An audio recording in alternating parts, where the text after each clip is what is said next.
Hey everybody, welcome back to Thirsty Therapy. It's nice to see so many of you are already here. Luciv, what's up? Thanks for joining us already. Bree, who else we got in? Longevity. Mystery lurkers. Yeah, lurkers. Well, welcome in, mystery lurkers. Thank you for joining us. My kind of bread and butter. John, what's up, buddy? How are you? I can't actually see John. Can you move him over again for me? Or did I lose him? I don't know. We'll see. I like being able to see John, his handsome face and fantastic hands cam. Hey, thank you. That looks awesome. Right. How are you, sir? Hey, I am good.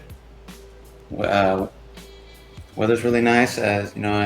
Dressing down a little bit for the hot weather. It's just too hot in my apartment. Me too. I forgot. I only had this buttoned up to get it. You know, I like a stiff collar, and I didn't have time to get to iron. So there we go. I want to loosen up too. No tie today. I'm feeling crazy. And for the theme tonight, the biography of Jerry Thomas, 19th century bartender, by David Wondrich. The book is called Imbibe. I forgot to say, maybe we should coordinate on some 19th century outfits. Right? Yeah, and if we would have done that though, we would have been the opposite of comfortable, like we just decided to do this on our own. We didn't talk about it, so we decided these things on our own, right? And I'm glad we did, because if it was Jerry Thomas like era and that gregarious, charisma just flowing through, we would have had vests and maybe not coats on, but we would have had to have like pocket watches for sure, rings. Yeah, and I don't know. To me, that's just, it's never been. Godspeed to every bartender out there that does it and has a more complicated costume than I, because it's awesome. But I drop shit enough. I don't want to. I can't have all that extra bling on me. You know to your really thumb do well. ring? And my thumb ring, whatever. I got a pinky ring. That's what. So do. Breeze always made fun of me because I thought pinky rings were cute when I was back in the day. I always thought they were nice. Old man style though, John. You know, like just the solid ones with like a piece of like onyx right there. I don't know. Yep. You're just grandpa. I've never been classy. This is my class. Got it. Fancy adjacent? Yeah, that's all right. So you said it, beautiful weather. I'm happy that we have anybody joining us tonight. I mean, you and I and Bree are gonna have a great time regardless, but gorgeous weather out there. So I know a lot of people are soaking in the sun and taking some nice walks today. We got like 80-degree weather, I think. Yeah. It's a good Memorial Day weekend. That's a great Memorial Day weekend. Can Long you ask for weekend. any more? So you said it. We're doing cocktails from the Imbibe cocktail book. The historical dive from David Wondrich that kind of was a nice kick in the ass for all of us to start going even heavier in our exploration of cocktails. It was a nice. I loved reading the descriptions. The first time I read this book, John, of the descriptions of Jerry Thomas and who he was as a character, and I was like, hey, there is a place for me. I am in the right I am in the right place. Yeah. Being loud and inviting and fun and wanting everybody to have, a great time and treating everybody great. So I was kind of geeked about learning about him, and then also the fact that he was willing to just take steps in any direction to create cocktails and make them delicious just based on what he wanted to. What he was willing to try, and maybe they weren't always delicious, but he was willing to dive in for a little bit. Love the trolls. Want to become famous? No, but thanks. Want to make some good drinks? Want to make people worthy of good drinks? Hell yes, that's what we want to do. John, let's talk about the drinks that we have tonight. You picked one, I picked one, Bree picked one. Because we were a little last minute on this week with everything that was happening, so we didn't have any of our further out viewers pick these. So hopefully soon, we can have people like Alex pick maybe the next cocktail. Alex, would you want to do that? Do you want to do the next cocktail round for our viewers' choice out there? I think we even had a book, John. You and I had one in mind for him to pick something from, didn't we? Yeah, because Alex is up in Seattle. Welcome, by the way, Alex. Great to and see you there's a bar book from Canon. A great bar in Seattle. Yeah. Another great example, kind of like John, you and I visited Deadshot here, local place, but Canon in Seattle is the Seattle version of the adventurous cocktail place that cocktail bar that people would want to. They're not afraid to try new things and push people beyond their comfort zones with like really cool flavors and really cool boozes and really educating people in the flavors that they can get. Awesome, Alex. We're honored to have you pick it with us. We can't wait to see what you decide. We'll tell everybody out there. We'll post it on the website and on our Twitch stream. John has been awesome about taking care of all of that for us. Thank you, John. And then we'll go from there. John, did you already pick one out? Oh, for Canon? Yeah. Oh, I have to narrow my choice down. I took a photo of maybe 5 different drinks.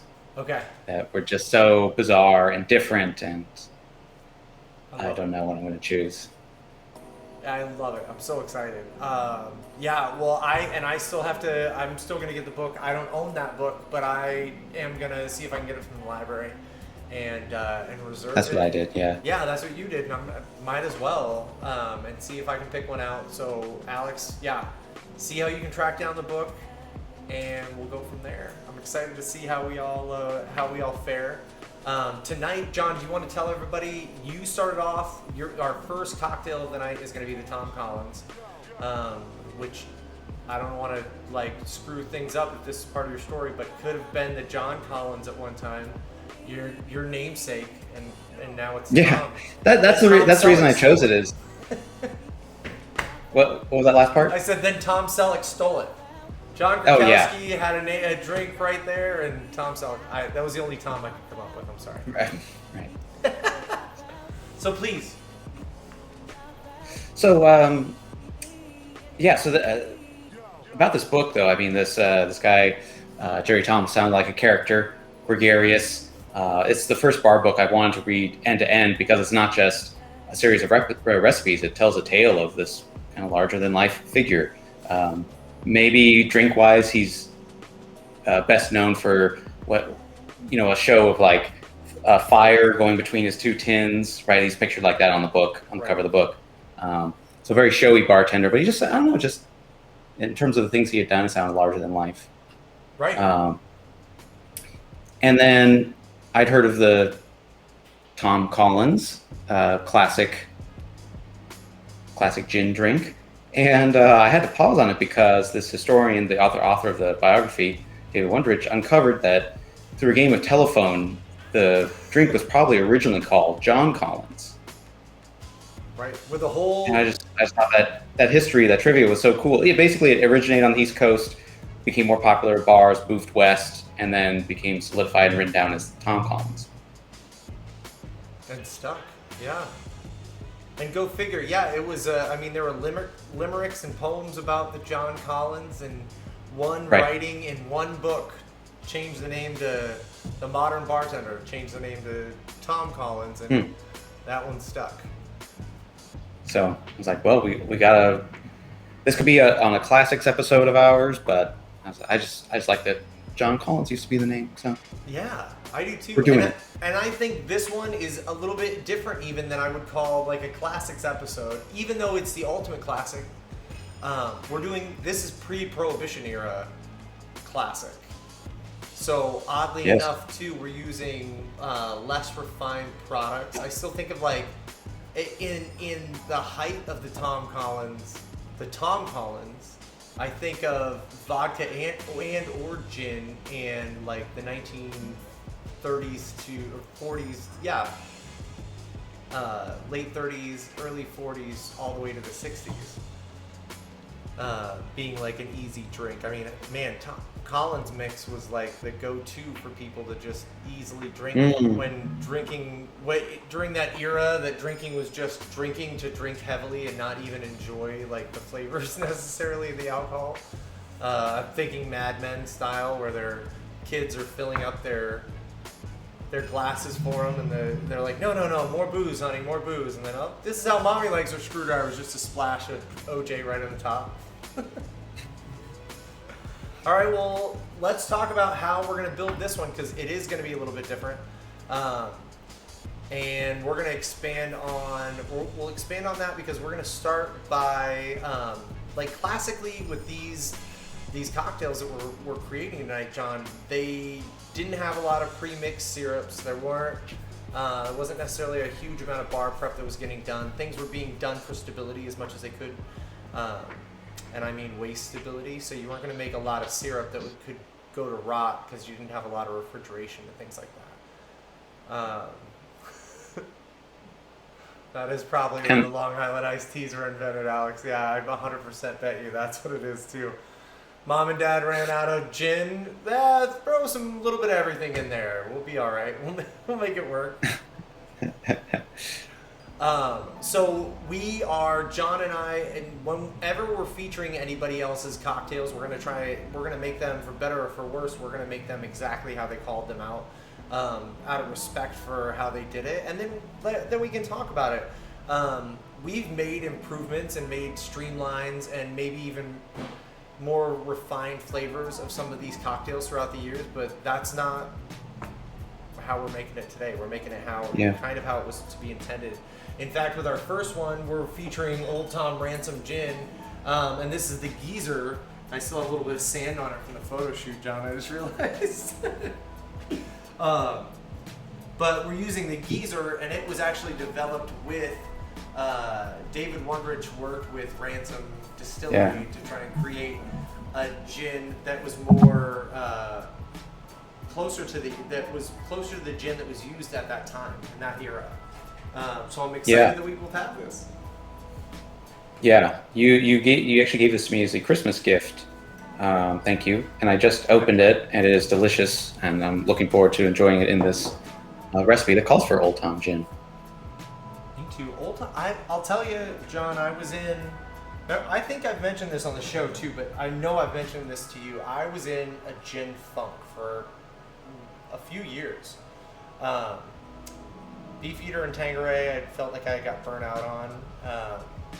And it wasn't until like I was doing Old Tom and Vivacity Native Gin that kind of got me to like start appreciating all the higher botanicals and the larger expressions of flavor that I could get out of these gins as opposed to just the juniper and citrus that are, some of the more basic London dries.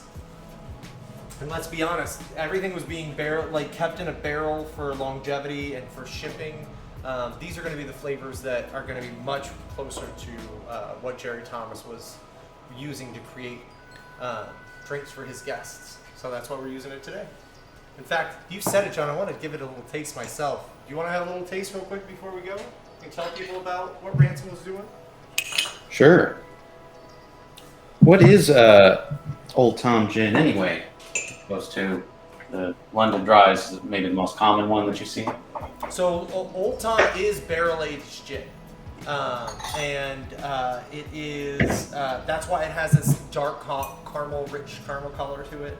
The same way bourbon goes in and whiskey go into the barrel, 100% clear, and then they get their caramely color, but also the caramel flavor. The sugars are allowed to develop. Not only in the wood, but also the alcohol is able to extract that out of the wood. And with time, they're able to have this great amalgamation of flavor. This one has a much deeper, rich amount of botanicals that are added into it as well. So I think that's part of it, not shying away from heavy botanical blends as well with Old Tom gins.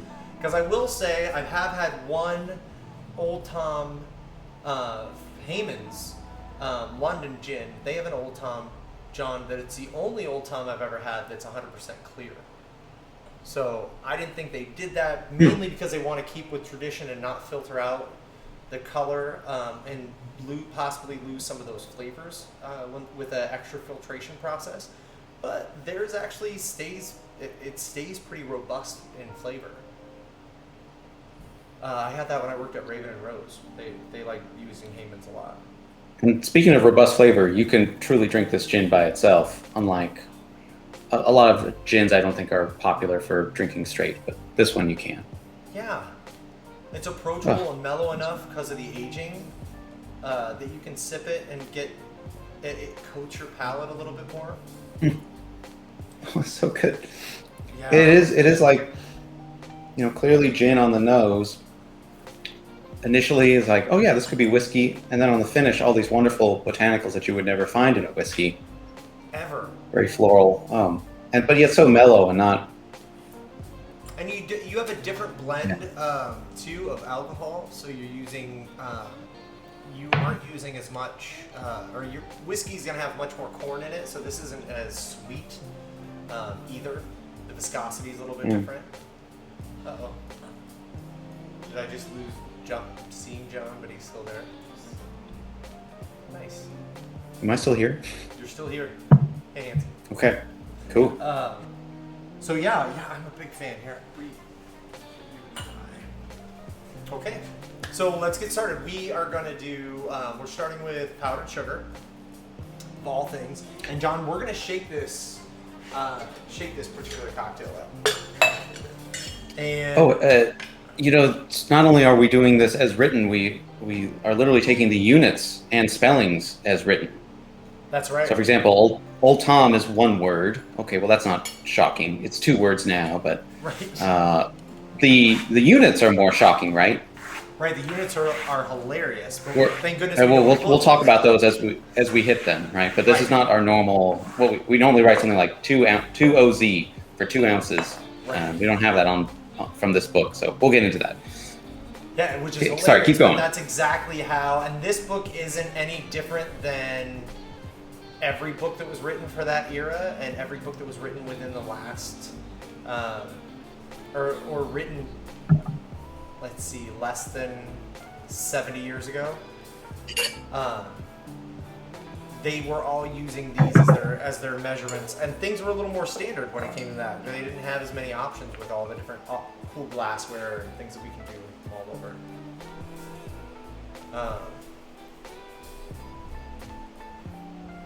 Let's see. So let's get started. Like I said, we are going to make a syrup essentially with some of these things, and we're going to use powdered sugar. Powdered sugar was regularly available back then. It also has a little bit of starch already in it to keep it from coagulating. So the nice part about that is it's going to add a little bit of richness. This is a punch. It's a gin punch, right? So that's why people love having sherbet in their punches, because of the egg and the extra sugar. The way it gives it that fantastic mouthfeel. And I find it interesting that this cocktail was specifically designed that way as well, even that far back in the day. So we have our first one is going to be a teaspoonful of powdered sugar, right, John?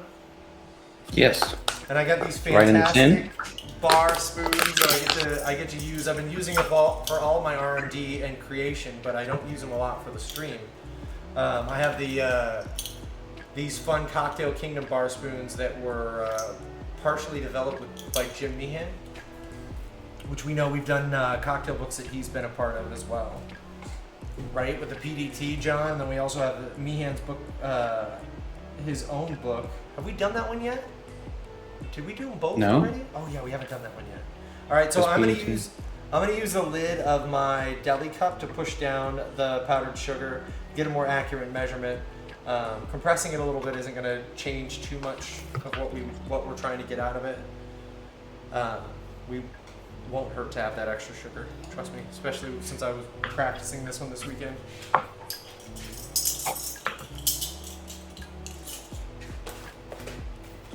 All right, next up, another odd measurement, right, John? We don't have ounces for this one. It is the juice of half of a lemon. Right. And as we're always trying to do, we don't want to have anything go to waste. So if anybody saw our Instagram pics that I took this week, I got the lemon saved from a couple days ago from those pictures, and I'm going to use that lemon. No reason to take one of these beautiful lemons that we're going to use the peel for and juice it. Let's use up everything I have here. Now, will I need a peel before I chop up this lemon? Is that the only one you got? You absolutely will. And John, you and I always like to, I just had it pre-done for me. We always like to get the peels off of any of our lemons. We could use them for anything. If nothing else, dehydrate them, right? Yeah. I have other lemons, just, trying not to, trying to use this one. Good job, man. I love that you're going for no waste. So if you should be able to get like 3 super long peels out of it, if not 5 or 6, just straight down peels. And remember, everybody, even if you don't have a dehydrator out there, set your oven to 150 degrees if you can. If it goes to 125, that's even better. My last oven was 175 was the lowest, and even that worked. I opened it up every like 10 minutes. But you can dehydrate your lemon peels. They're fantastic to use in cooking. Why let that go to waste? There's so much flavor there. Hey, Loriander. Welcome back. Nice to see you. We're working on pre-Prohibition era cocktails tonight. Tom Collins is the first one up. And we were talking about Jerry Thomas and how we found out so many fascinating facts about him through the Imbibe cocktail book and David Wondrich's his research. and we get to use one of our own local. I wish you had this there. Maybe you will soon. Ransom Old Tom the Geezer Old Tom Gin. This one? Yeah. Getting used to new cameras. Hope they're looking good out there. They can see John's. Oh yeah. All right, so are you ready for the juicing, John? Yes. Oh yeah. We'll get the half lemon juice, and we're gonna juice it right on top of the powdered sugar that's in our shaker. Because again, old style, we don't have any syrups made, so we're creating syrups on the fly right now.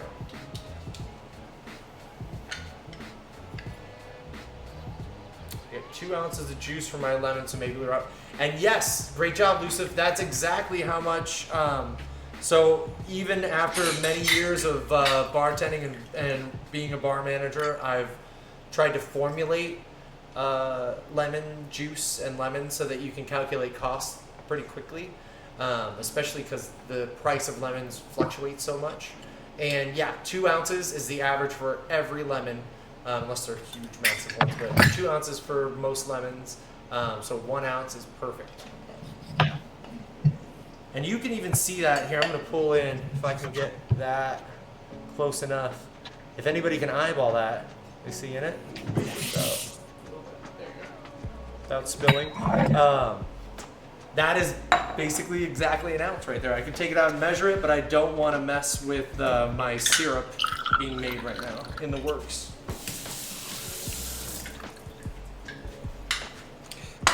Okay, but I'm just doing half a lemon, right? That's it. That's all I did too. Just a half a lemon. Okay. For the record, I got 1 ounce. Nice. I love that you measured it. Yeah. So that's fitting exactly what my experience shows, and exactly what we're showing from Lucif too. Now I want to help this process move along just a little bit more, John. And I know that we're going to shake this up. But I don't want, especially with the caking properties that powdered sugar has, I'm going to take my bar spoon and I'm going to loosen up the powdered sugar off the bottom and kind of just start getting it going, even though I'm trying to get into the edges as well, turning my bar spoon this way. Because we know we're going to beat it up with ice chips as soon as we add ice and shake it up. But we want to, Okay. we want to give it some help.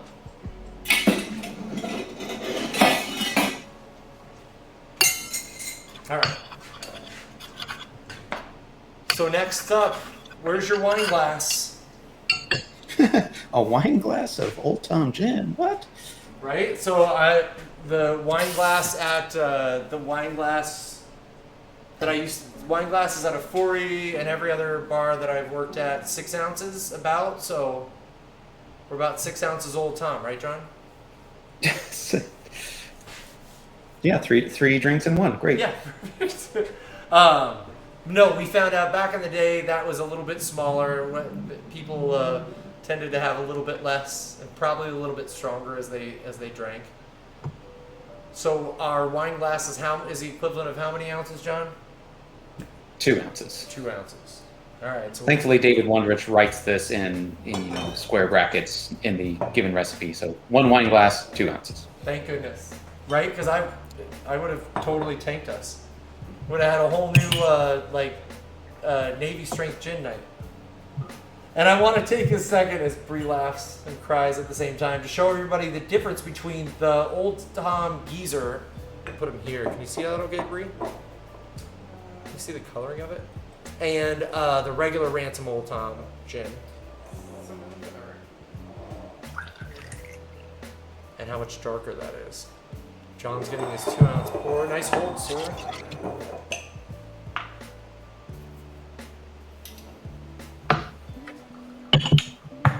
Remember, everybody, right up to the meniscus, that uncomfortable spot. If it starts spilling, dump it in the glass quick.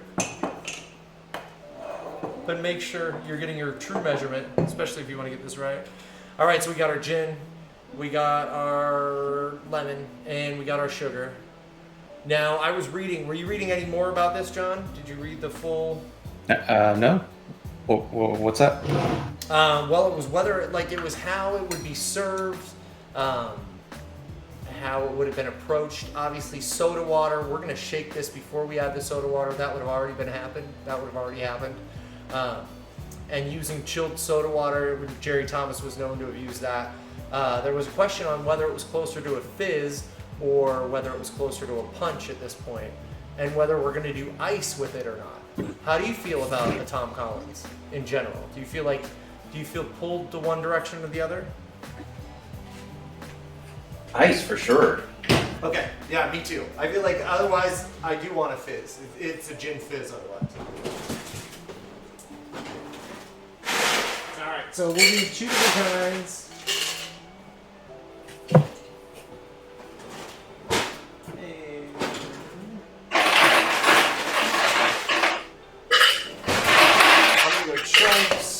I'm gonna go just plain old cubes.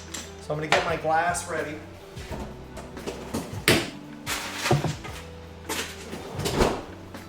The Collins glass is named for this drink? Collins glass is named for this drink, yeah. Well, then if you think about that too, a fizz glass, I mean, could be a Collins glass any day, but a lot of times those fizz glasses were even more narrow and even taller. All right, so let's make sure we get our lid on really, really tight. Give it a nice smack. Let's get a good shake on.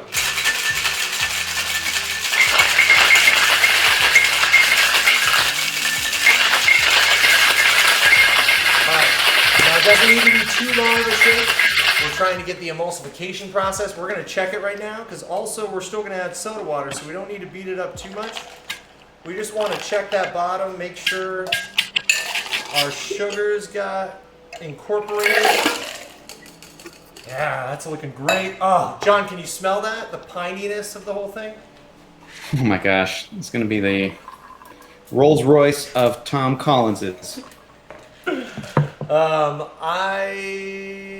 I'm gonna double strain. I'm like, part of me thinks that he thinks Jerry Thomas wouldn't have, but let's just go with it.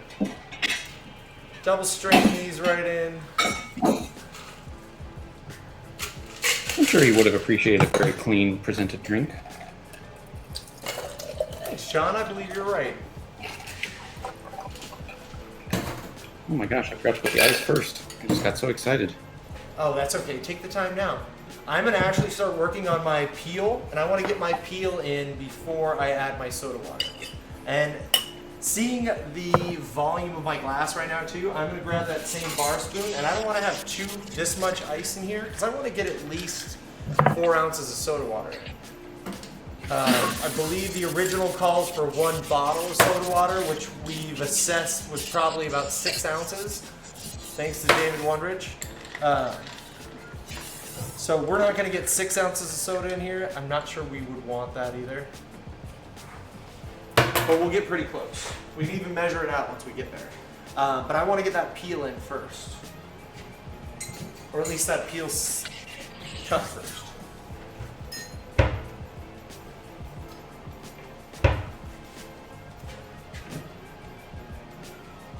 Now, John went down to get the most out of it. I'm going to try and get another big, huge, fancy one because I had so much fun getting that last week. So I'm going to go from a little bit different of an angle. I'm going to start right about here, and I'm going to come all the way across and finish down at the bottom. See how it works? The whole time I'm going to try and hold it near my glass so that if I do express any of those oils are already hitting the drink that I want them to.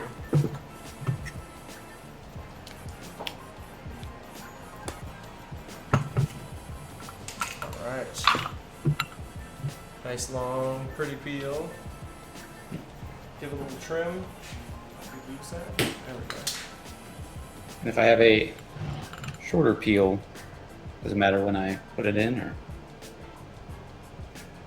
No, not at all, John. Just as long as you get a good expression from it. I was just trying to go for artistic beauty at this point, not even less functionality.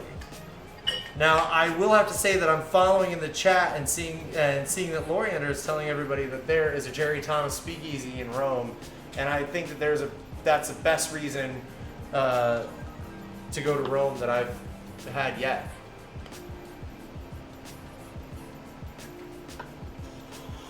Yeah, Would you Can we go do to- a Thirsty Therapy Rome edition? Right? I think we should.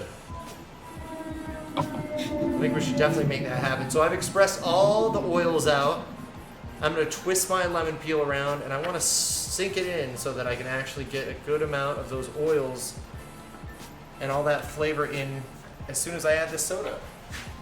John, I'm doing Topo Chico today because it's the classic I keep sticking with. How about you? What are you working with? Same. Okay. For sure. Now you expressed the lemon before you added the soda? I did. Mainly because I wanted it to be easier for me to get that huge long peel in because I knew I've been working with it this week in pictures. But one way or another, it's not going to hurt. We're only doing a soda float up to the top, so we're not shaking it in.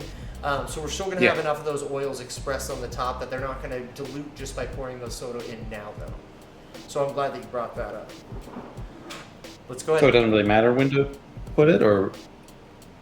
No, in this particular instance, it doesn't. Whether we put the soda in now or whether we express it after we put the soda in. If you want, for argument's sake, you can express it after you put your soda in.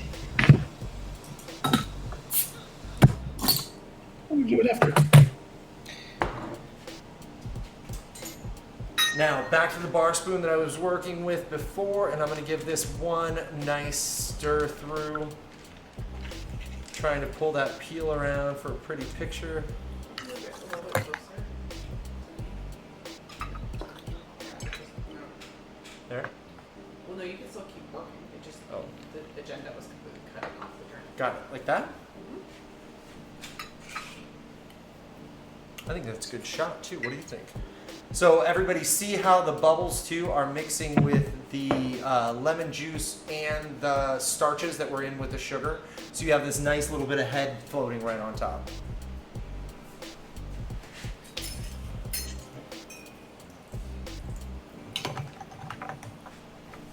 Trade you. I'll use this one.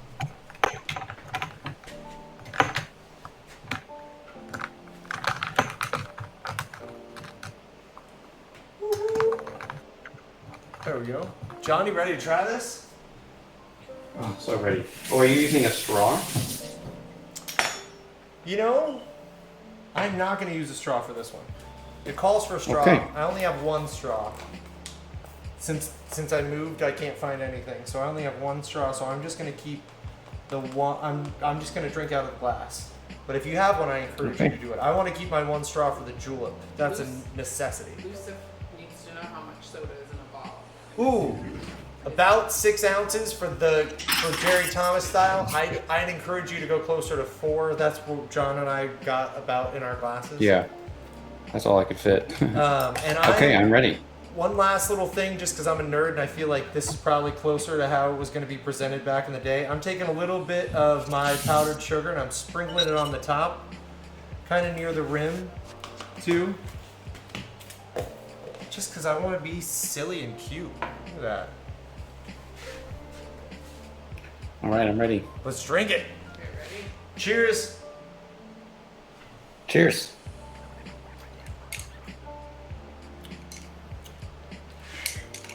Woo.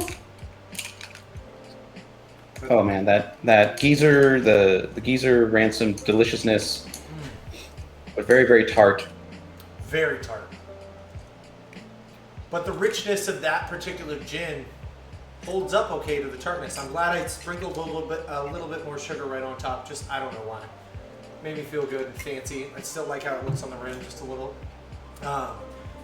Yeah, because of the richness of the gin, I'd be hard pressed to think that I could handle a dry gin with this tart, this little bit of sugar. But it almost reminds me of a bourbon soda in it because it is so rich, because it does have that carameliness to it. Bree, you want to try some?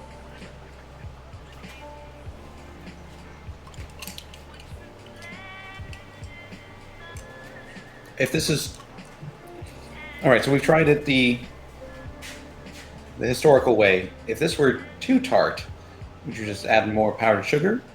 Yeah. Yeah, that's all you would have to do is add a little more powdered sugar. If you had simple syrup around, you could add a 1/4 ounce. Again, it's supposed to be on the tartar side, so I wouldn't go too crazy. But Sure. yeah, if it was a little too much for you, feel free to add just a little bit more. Sure, it's supposed to be tart. I get it. I was asking for a friend. Gotcha. But I agree with you, John. It's funny when I made this for testing and for photos.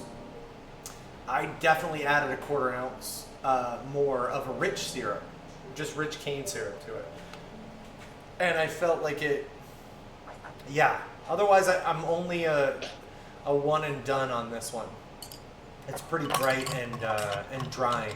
I'd want to switch to something else, or depending on what I'm eating, I suppose too. If I were having something pretty fatty and spicy, it might be all I need. Pretty good. Yeah, I'm a fan, and you're right. That was a good drink. The geezer really does hold up. I can't imagine like having anything more washed out or able to be washed out.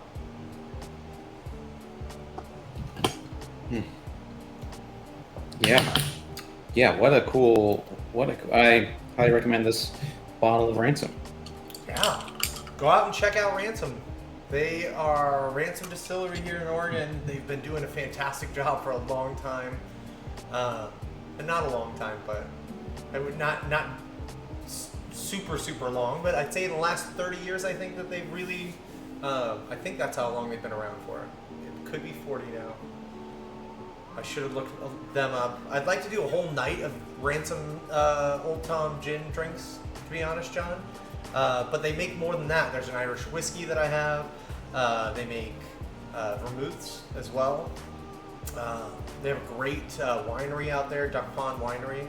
It's a fantastic place. You can go out and do tastings. I think that they have something outdoors for people to try tastings. I could be wrong.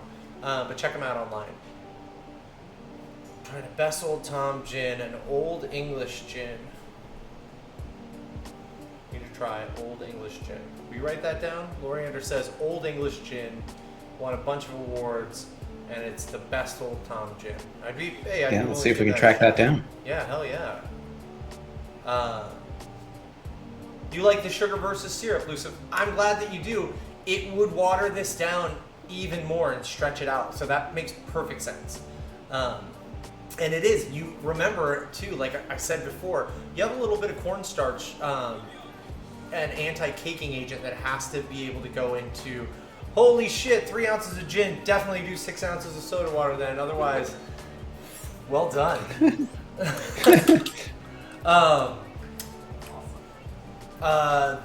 But yeah, any more of the syrup, if you're using it, you get the starches along with the sugar, so it helps. It's going to help create the viscosity, which is why it's a little more opaque, not 100% see-through, and it's got a different creaminess. We got a head on top of it. Yeah, I'm digging it. What do you think, Bree? I really like it. I like that sourness of it, because I like sour. It's true. Bree likes the sourness of it. It's tart. I'm excited in our lineup though, John, because we have such a different. As we keep going, it's going to be really, really good. Because the next drink is a little bit, is a take similar to this, but a little more refreshing, a little less tart, and then we're going to finish up with a much more rich, alcohol-forward drink to finish us off. Yeah, I'm excited. I think even more so now that we're tasting them, right? Should we, on that note, should we move on? On to the next one? We should. Oh man, I just realized. I guess so. Wait, is this mine? I didn't prepare. This is yours. What do you mean you didn't prepare? Sorry. Just kidding. Like, I just picked it because it's a prescription. I think it's, interesting. Right. I don't know. That's it.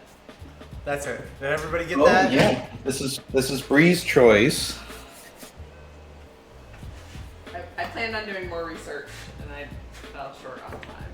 But primarily, I picked it because the idea. Well, I work in a college of pharmacy, and anytime, like, I'm kind of fascinated with the way pharmaceuticals have changed over time, and I think, alcohol gets a bad rap, obviously, for addiction reasons, but there are, medicinal properties to it that you kind of can't find in other things, and so... Yeah. Yeah. They've been using it for a long this time. recipe was literally a doctor's prescription. Yeah. Right. In the book, it's like a written. They have a picture of the prescription and how it was written too.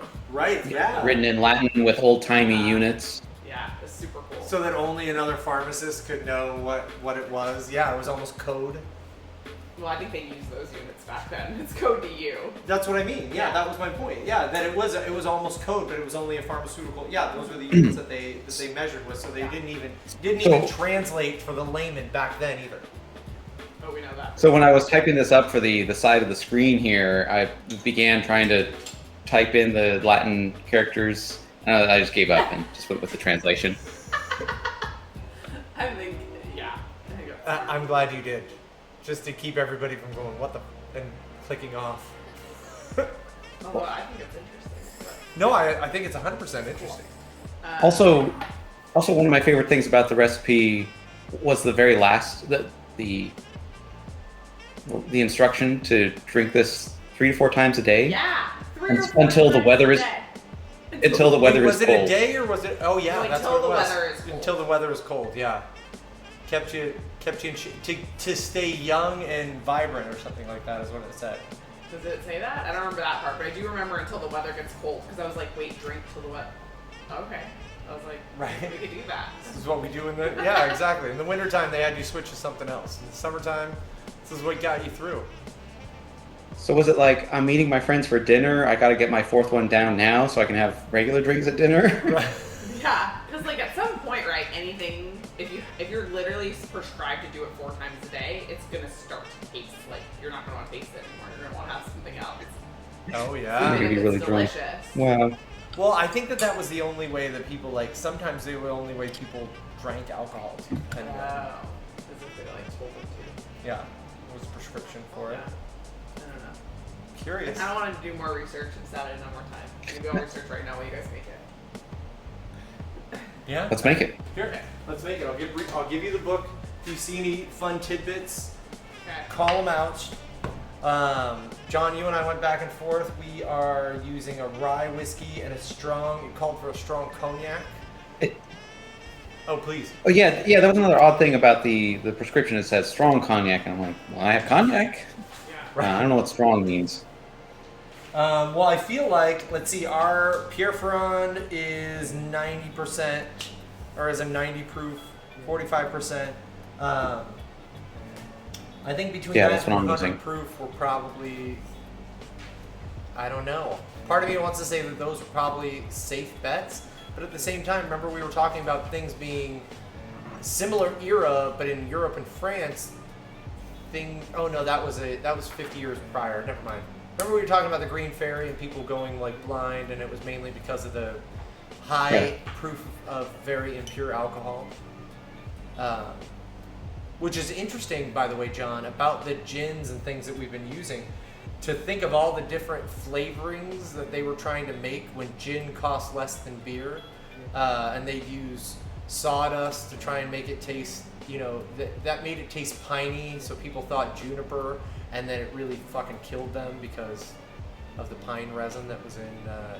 It was amazing the lawlessness that has been with alcohol, the ups and the downs that are consuming alcohol, and how how humans and socially interact with it. Yeah. Before I go too far down that rabbit hole. So we went with that. Rye whiskey, we're doing Rittenhouse. Cool. Let's get started. First things first. Lead the way. First things first. Hey, how do you feel about building in the glass for this one? I feel like. Oh, I feel good about that. Is that what they would have done? I feel like it is close to what they would have done, especially because it's a julep style drink, and those. So juleps were medicinal drinks. Let's see, the original I think was 60 BC or 60 AD. John, do you have a correction for that? Sorry. No. Where they were, No it was a count of somebody smashing violets into water for the first julep. So the idea is that we're smashing a botanical, medicinal botanical into water or into something so that you can get the extracts of that plant out. Later, obviously, it turned to alcohol because that was a great way to get people to ingest and imbibe. I think of it as being a blood thinner too, and so I can see how that would move things around, and also the fact that the alcohol itself kind of changes your perception just enough, makes you already feel better. Could make someone feel better. So yeah, let's build it in the glass like they would, John. And like we said, also we got to think that this person who's prescribed this drink to drink 4 times a day, they probably don't have the same setup that we do. And even if they did, they would get tired and probably just build it in the glass, right? Right, and be like, fuck that. Yeah, and I don't see anybody. I'm all aboard. Right. Back in the day, this is how they would have wanted it because they wanted all those things in there. So the other part to all those the juleps also was like a big, when ice was available, that was a fun way of doing it. So this particular one is going to call for some smashed ice or shaved ice, and keep adding more to it. Very similar to a mint julep in that way. So let's get started. And we're going to get started with the need for creating a syrup, just like we did for the last one. So we're going to need a little bit of sugar, which you are already on top of, and I'm slipping on it for a minute. Let me grab mine. All right, so guys, I just did some further research. It is actually a joke prescription, though. So the one that this was actually like a tongue-in-cheek kind of like, it was in Harper's.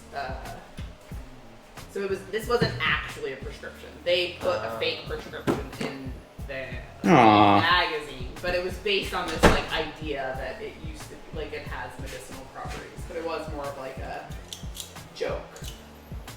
Well, and that makes, it does make sense though, like we talked about. The juleps have been known for this for a long, long time. So that's perfect. All right, so joke julep that we're gonna get. What do we need? A teaspoon? Is that what we're doing? It says half an ounce. Oh yeah, half an ounce. Which an ounce is 1 tablespoon, 3 tablespoons. Well, here. We should just Convert. Bree's gonna 0.5 convert it. ounces to teaspoons. 3 teaspoons. Nice. All right, 1. I already have the teaspoon out, so I'm just going to use that. Me too. I got these fancy ones again. I really like them. They look like arrows. Oh, what kind of glass are you using? Ooh, I'm using like a large tumbler almost, because I didn't have julep glass exactly. But I'm going off of the era's style and some of the pictures from around that time of the way julep glasses were sized and how people like held them. And I feel like it's, at least this is about that for my hand. Maybe they were much smaller folks back then. But we'll see how this one turns out.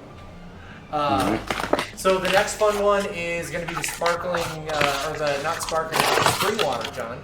Specific water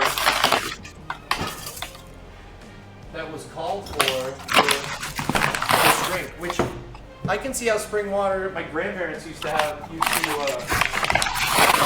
know of a little hidden spring, and they used to go fill up all their jugs a few times a year with this great natural spring water. And it's awesome the way the flavors are. So let's see, Bree went out and grabbed 2 miles deep, geothermal, single source, Starkey spring water for us. Starkey, where's it from? You're in this secondary. Oh, sorry, Starkey. It is from... Where's it from? Starkey Springs. Protected single source, 2 miles, Starkey, Idaho. Cool. Spring water from Idaho. Nice. Yeah. It's in a metal Little bottle. And it's in a glass bottle, so we like that. I feel better Little- about my environmental impact. Yeah, a little Pacific Northwest buy local. Right? Nice. Whereas me, I got Fiji water. Man, I'd like to. Could we make these drinks getting real Fiji water from Fiji? Ooh, that could be a thirsty therapy episode. I'll be there. Okay, so 1 ounce of this. So 1 ounce. We're making that syrup again. I'm gonna put that back here. And so we're doing an infusion at this point. Let's see, how much did it call for? Just says mint. Just says mint leaves. It's a julep, so we're gonna want a good healthy amount of mint leaves. I'm gonna go 1. So these are more tops than they are like, these are little pretty top sprigs. 1, 2, 3, 4. I'm gonna go for 4 and some change. Because what we're doing, John, is remember we're making that quick syrup. I'm a broken record on this, but so we're actually. You said 4 leaves? I'm gonna go 4 full sprigs. Oh, okay. Because remember, juleps have tons of mint, almost like an overpowering amount. Awesome, I love it. But again, like mint. we're also not smashing this as much as we would like a traditional julep, because we're making the syrup. We want to get the infusion. We're actually pushing these out. So I have my great muddler here that I finally found again, John. Remember that hot minute that I had to use? I can't remember all the other. Very, very happy it showed up again. It was in my bar bag. And I could just use the flat end of my bar spoon. You can use the flat end of your bar spoon. That's exactly what that's I'm for. gonna go with that because it's at hand. And we're just going to be pushing down. All we're trying to do is make some mint syrup here. So you're not smashing. You're not trying to muddle it enough to get any color out of it either. So if I were trying to, let's say, use basil leaves to make a bright green, beautiful drink, I would smash them really, really hard. I might even put a little bit of the ice in the glass so that they smash around ice chips to express a lot of that color out. But for this, that isn't necessary. We're just going for that flavor. We just want that menthol flavor of the whole thing. Or the mint flavor, not menthol, sorry. So I'm gonna let that sit for a second. I'm gonna grab my bar spoon and see how the sugar is dissolving, which mine's pretty much gone, so that's great.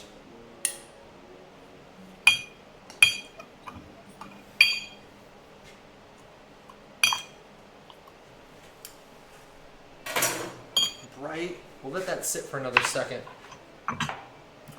And we're gonna take even more mint and kind of set it on top to make this great, beautiful, bushy presentation when we get there. Let's see. Well, you're reserving some mint for garnish? I am definitely reserving some mint for garnish. There we go. All right, so I love that this is more than just like a mint julep where you're using bourbon. We got that strong cognac. So we're doing Pierre Ferrand 1840. We're gonna go a whole 1.5 ounces. Starkey is north of Boise, where the panhandle widens. Really? That's awesome. You've probably seen it. I think we should go visit another fun place to visit. I want to go Idaho. 1.5 ounces of that. Not right now. Not during the pandemic. Right. Did you hear about their lieutenant governor? No. Or was that someplace? Wait, no, I think it was Idaho. The governor went out of town, and the lieutenant governor was trying to run for governor. I believe this is true. Lucifer, correct me if I'm wrong. Decided she was gonna go rogue and do an executive order because she's technically in power when he's out of state, and canceled all the mask mandates. Said that no city could have any jurisdiction and tell people to wear masks.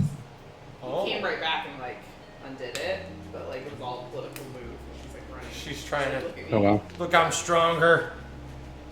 I'm not afraid. Y'all don't want to be afraid. Pick me too. All right, so I'm gonna go a 1/2 ounce of rye whiskey. John, you and I are both using Rittenhouse. I feel like this is probably pretty close to the time. Another era. It's 100 proof, a little more rich. Definitely the darkest spice blend of rye whiskey that I know of, that I use on a regular basis, and I'm a huge fan. It's so good. Yeah, it's one of my favorite whiskeys ever. Love it black. It's so distinct. Like sometimes the line blurs between rye and bourbon, and Rittenhouse is definitely over there. It is not a blurred line. It is a delicious thing of its own. Right. It's almost like as soon as you started saying that, it reminds me. It's almost like the Solera rum to me, of right, of rye whiskeys. Pikesville. There's Dickel. There's bright ryes. This is just the darkest, richest expression that I know of. Yeah, I would say, the only other one that I can think of right now, and I'm of course gonna forget. There was my favorite with their 4-grain. I'll think of it in a little while. Anyway, it's not important enough to get stuck on. Let's get to this drink the rest of the way. So it calls for adding ice now, giving it a little stir and chilling it down. John, are you gonna go smashed ice, or how are you gonna move forward for this one? Oh, I forgot to prepare for this. Normally, wait. So we're adding this ice prior to the cognac? A little bit of both. Oh, I'm sorry. I got the cognac in already, and the rye whiskey. Oh, my bad. Okay, I need to catch up. All right. Take Let me add the cognac. time in the world. And then, okay. So getting back to the ice question. Normally I don't have an ice crusher or anything, so I tend to just wrap it in a towel and beat it with a rolling pin. That would work perfectly for this. So let's do that. You got one of these, you got a muddler like me, one of these African Blackwood muddlers, you can use your muddler. Oh, that would work. So that looks awesome. Yeah, that would be great for the job. I'm very lucky my father-in-law made this for me before he passed, and it is fantastic.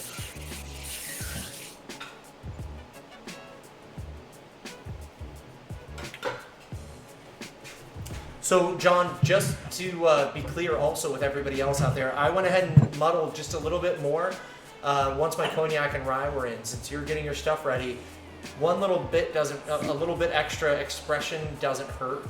It's only going to get you to taste those flavors a little bit more. And, John, we'll wait a couple seconds for you to get your ice smashed down then if you're going to do that, unless you want to skip that this time and just go for whole rocks. It's up to you. I'm gonna smash some ice. Cool. Behold. I am the ice smasher. I guess you could mute me if this is really, I don't know, you're used to hearing dogs barking and sirens going by. We're here for the journey. And I'm fluffing my ice. I was lucky enough to have my daughter help me we have a Hawaiian ice shaver. And since it actually called for shaved ice in the which kind of blew me away. Yeah, the pictures I've seen of other people that have made it, it literally looks like a snow cone. Yeah. Yeah. What adult wouldn't want a boozy fucking snow cone, right? What? What was that, John? I was just saying, right. It's supposed to be shaved and like I've seen this, shaved ice kind of snow coney juleps before, yeah. Right. A lot of work, but. Hey, we had the grinder, so, and I had the extra manpower, so it worked out for today. Nice. Okay, well, I'm gonna do the, you are worthy of crushed ice. Yeah!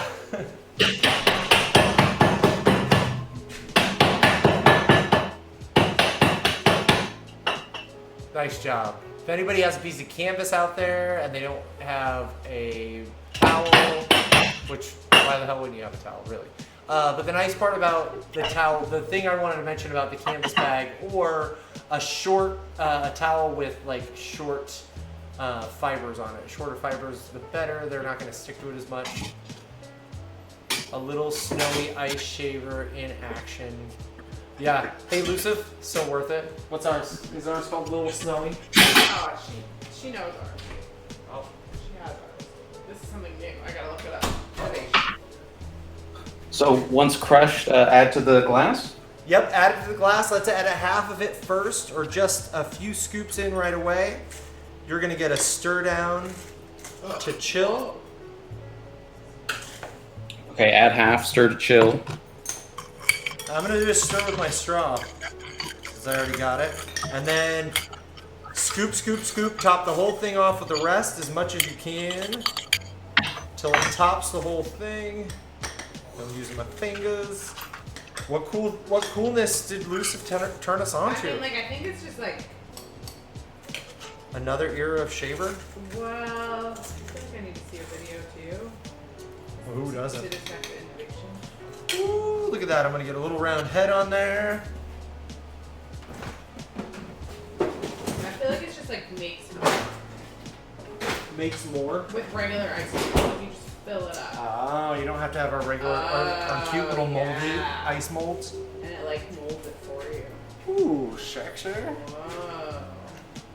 All right, speaking of sexy, we want to have this mint on there, not only in a beautiful way because we eat and drink with our eyes first, but we want it in there because we want to taste or we want to smell. We want to have all these smells hit our olfactory glands before we even taste it, because we're not putting the glass over our nose. We're drinking it with the straw. So I've got 3 sprigs here, and I'm just kind of lightly popping them on the back of my hand, not smacking them as hard as I might if I were just doing a 1-piece garnish, because I don't want them to be too bruised. I want them to have a nice little bit of fluff to them. There we go. We do. There we go. You get in there for that? Here. There's a good one there. Can you reach it? Can you make it? So. Okay. Oh, hey, my food for after hours may be arriving soon. It may be here. Ooh. Ours. So, pardon me if I just, disappear. Totally. We understand. We got the same food, and ours might be here. Oh, no, ours isn't going to be here for probably another hour. No. Less than that? 45. 45 minutes. So I totally get it. Are you excited about dinner for after hours tonight, John? Oh, yeah. Let me go check on it. Please.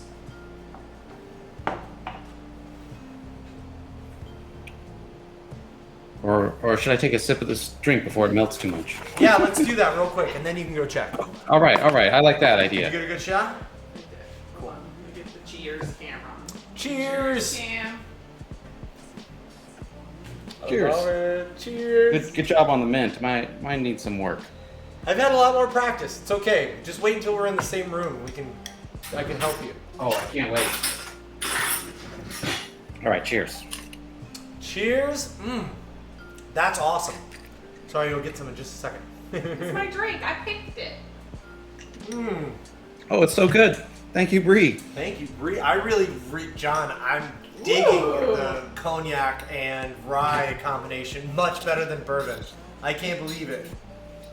Wow. All right, be right back. Great seeing you too, Alex. Thank you so much for joining us. We'll see you soon. Pick that next drink. Can't wait to make it with you online. Coming up soon. We'll see you soon, okay? Bye, buddy. Thank you. Thank you, Lusa, for thinking that we had a gorgeous drink here. It did turn out pretty. Also, since you are here so often and know how things look, tell us what you think about the quality. We got a new hands cam, a dedicated camera for the hands down here. Quality-wise, we might swap them out next show to see whether or not our primary camera is better with the new camera. But yeah, let us know what you think. We love getting your feedback, and we really, really appreciate it. Our order has been picked up and is on the way. Nice. I'm so excited. That's going to be so good. John's getting it already. We won't tell you. We'll leave it for after hours. Back channeling with Bree. Perfect. Love it. Glad you two do. Just wait until you... never mind. Just stop talking. Well, I wanted to talk about dinner, but I wasn't sure if I should bring it up yet or not. But John is already starting to get it, and we've already started talking about it, even though we're almost an hour early into it. You can say the cuisine. We're having Indian cuisine tonight, everybody, from our local Swagat, and they have fantastic Indian food. This is the first time John's got to try it. Bree and I have had it since before we moved here, 10 years ago, we got to try it when we came here looking for a house. And yeah, it's still one of our favorites. Lucif, I'm hoping, I hope you, if you haven't had Swagat, give it a shot. It's really, really close to you as well. You can definitely get to it. Yeah. And not that, and there's always the delivery services, but it's better for every restaurant if you can do it. We've been doing the delivery services because we're in the middle of a show and we need a little help sometimes. It's hard to heat everything up. We tried to pick it up today. We did. They didn't open the file. Oh yeah, that was right. But otherwise, yeah, the delivery services do it. You can definitely go pick it up. They're great folks. And they're busy a lot because they're so freaking good. I can't be the only one thinking that they're good. John, did it come? Sounds promising. Can I have more of that very prescription? Oh gosh. Uh-oh. I need more of my script. Do you think we should have had these on after we got our vaccine? Juleps, maybe. The prescription julep. It's much more medicinal sounding. I think they just put the word prescription. I think we could put that in front of any drink. That's true, huh? Okay. Man. Yes, Luso. Okay, Yes. I'm back. Yes, that's the Yes. one. Delivery, very fruitful. We got by Target. John got the one from Northwest 23rd. That's closer to him. But yeah, 3 locations in town. Great family, kind folks. Fucking amazing food. Yeah, that's all there. That really. Do you need any more? It's delicious. I should have taken Bree's advice. Quit talking a while ago. You're back on camera though. Sorry, I forgot I was off camera. I stole the remnants of the rest of the Tom Collins, John, because I'm not getting the prescription julep back. Oh yeah. It's too bad. This prescription is just what I needed. I love how, I mean, it makes sense. We have 3 teaspoons of sugar, but there's a good amount of sweetness I love this. in that. Yeah, You're gonna have to make me this again, especially because we have an ice shaver, so it's gonna be like. I'm happy to. Mama wants a snow cone. Right, Mama gets a snow cone every week. Mama Snow Cone. I would have thought it would have had that Mama Juice, which is tequila. Well, I mean, yeah, but we can make one of those. That is the interesting thing. Yeah, they're both really, really good. Yeah, they can both return. I think it's just interesting, John, that we're creating as we. Yes, slushy drink night. I forgot. Oh yeah, we do. said we were gonna We do forgot about that. Yeah, John, we did say we were Perfect going to for do a summer. slushy drink night. Including the Negroni slushy, right? That's an option? Yeah, for Lucifer's birthday. Oh shit. Ooh. I do that. The Negroni slushy. Yeah, we could do that. The one from Morgenthaler, Jeffrey I know Morgan, Morgenthaler. Morgenthaler. Yeah, the Pineapple Bandit made it. Yeah, so You say Jeffrey bandit or Morgenthaler's bandit? recipe. Bandit. Sorry, John. What was I that? told you I discovered it not through Jeffrey Morgenthaler, but through Bless Your Heart Burger at the food court in downtown. In Pine Street. Yeah, Pine Street Market. And so it's a Negroni slushy, but they have an upgrade for, $1 more. They put a bottle of Miller High Life in it, and they call it a Jabroni. A whaty? A brony? A Jabroni. Jabroni. That sounds perfect. Yeah. Oh, Miller It's High great. Life. It's actually really good because it cuts the sweetness. Really? It's awesome. Yeah. Huh. Okay, so It's funny. that's I my like beer that's my cocktails. drink for slushy night. Okay, with Miller High Life in it. As an option, I will No, I think we have to do it now. I think you pretty much just try it. Straight first, and then add the High Life. because you endorsed it as if it's better with the High Life. So Yeah. I can think of better. Lucid can think of better ways to cut the sweetness. Yeah, I could too. But hey, I now I'm intrigued. It's like how many times you say. I always used to think it was gross to have beer drinks anyway, but I love cocktails with beer in them. I've made a couple inspired from friends with IPAs that you can really, especially if you use like a great, like a mosaic hop IPA where the hop actually flavor comes through, and mixes with some Amaros that I've used before and grapefruit. Oh, holy shit. I had a cocktail called the Mad Hatter that I did that with at a place called Ankeny Tap and Table. And it was, I dug it. It was weird though. So it's one of those, you know, John, it was kind of like when you and I were at Deadshot. Like there it would be perfectly placed.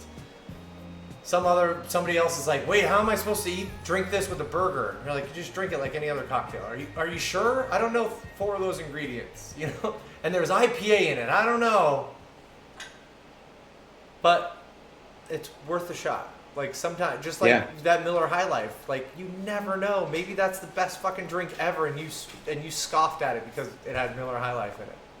I can't do it. I gotta give it a shot. Yeah.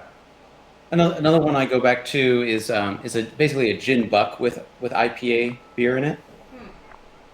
I haven't had that. We just should do a little bit of lime juice, ginger syrup. You could drink the gin buck by itself, but with IPA, it's all around. It just kind of lengthens it, and it's nice.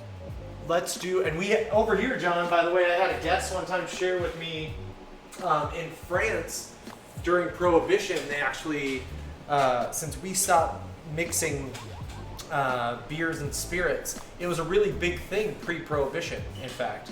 And they kept going with it. So there's a whole 260 pages of cocktails featuring beer in them. Nice. So it's, it's fun to know that there's so many different options. We should pick that for a night in itself.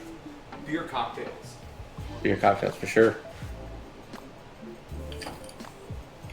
That could be a really fun one.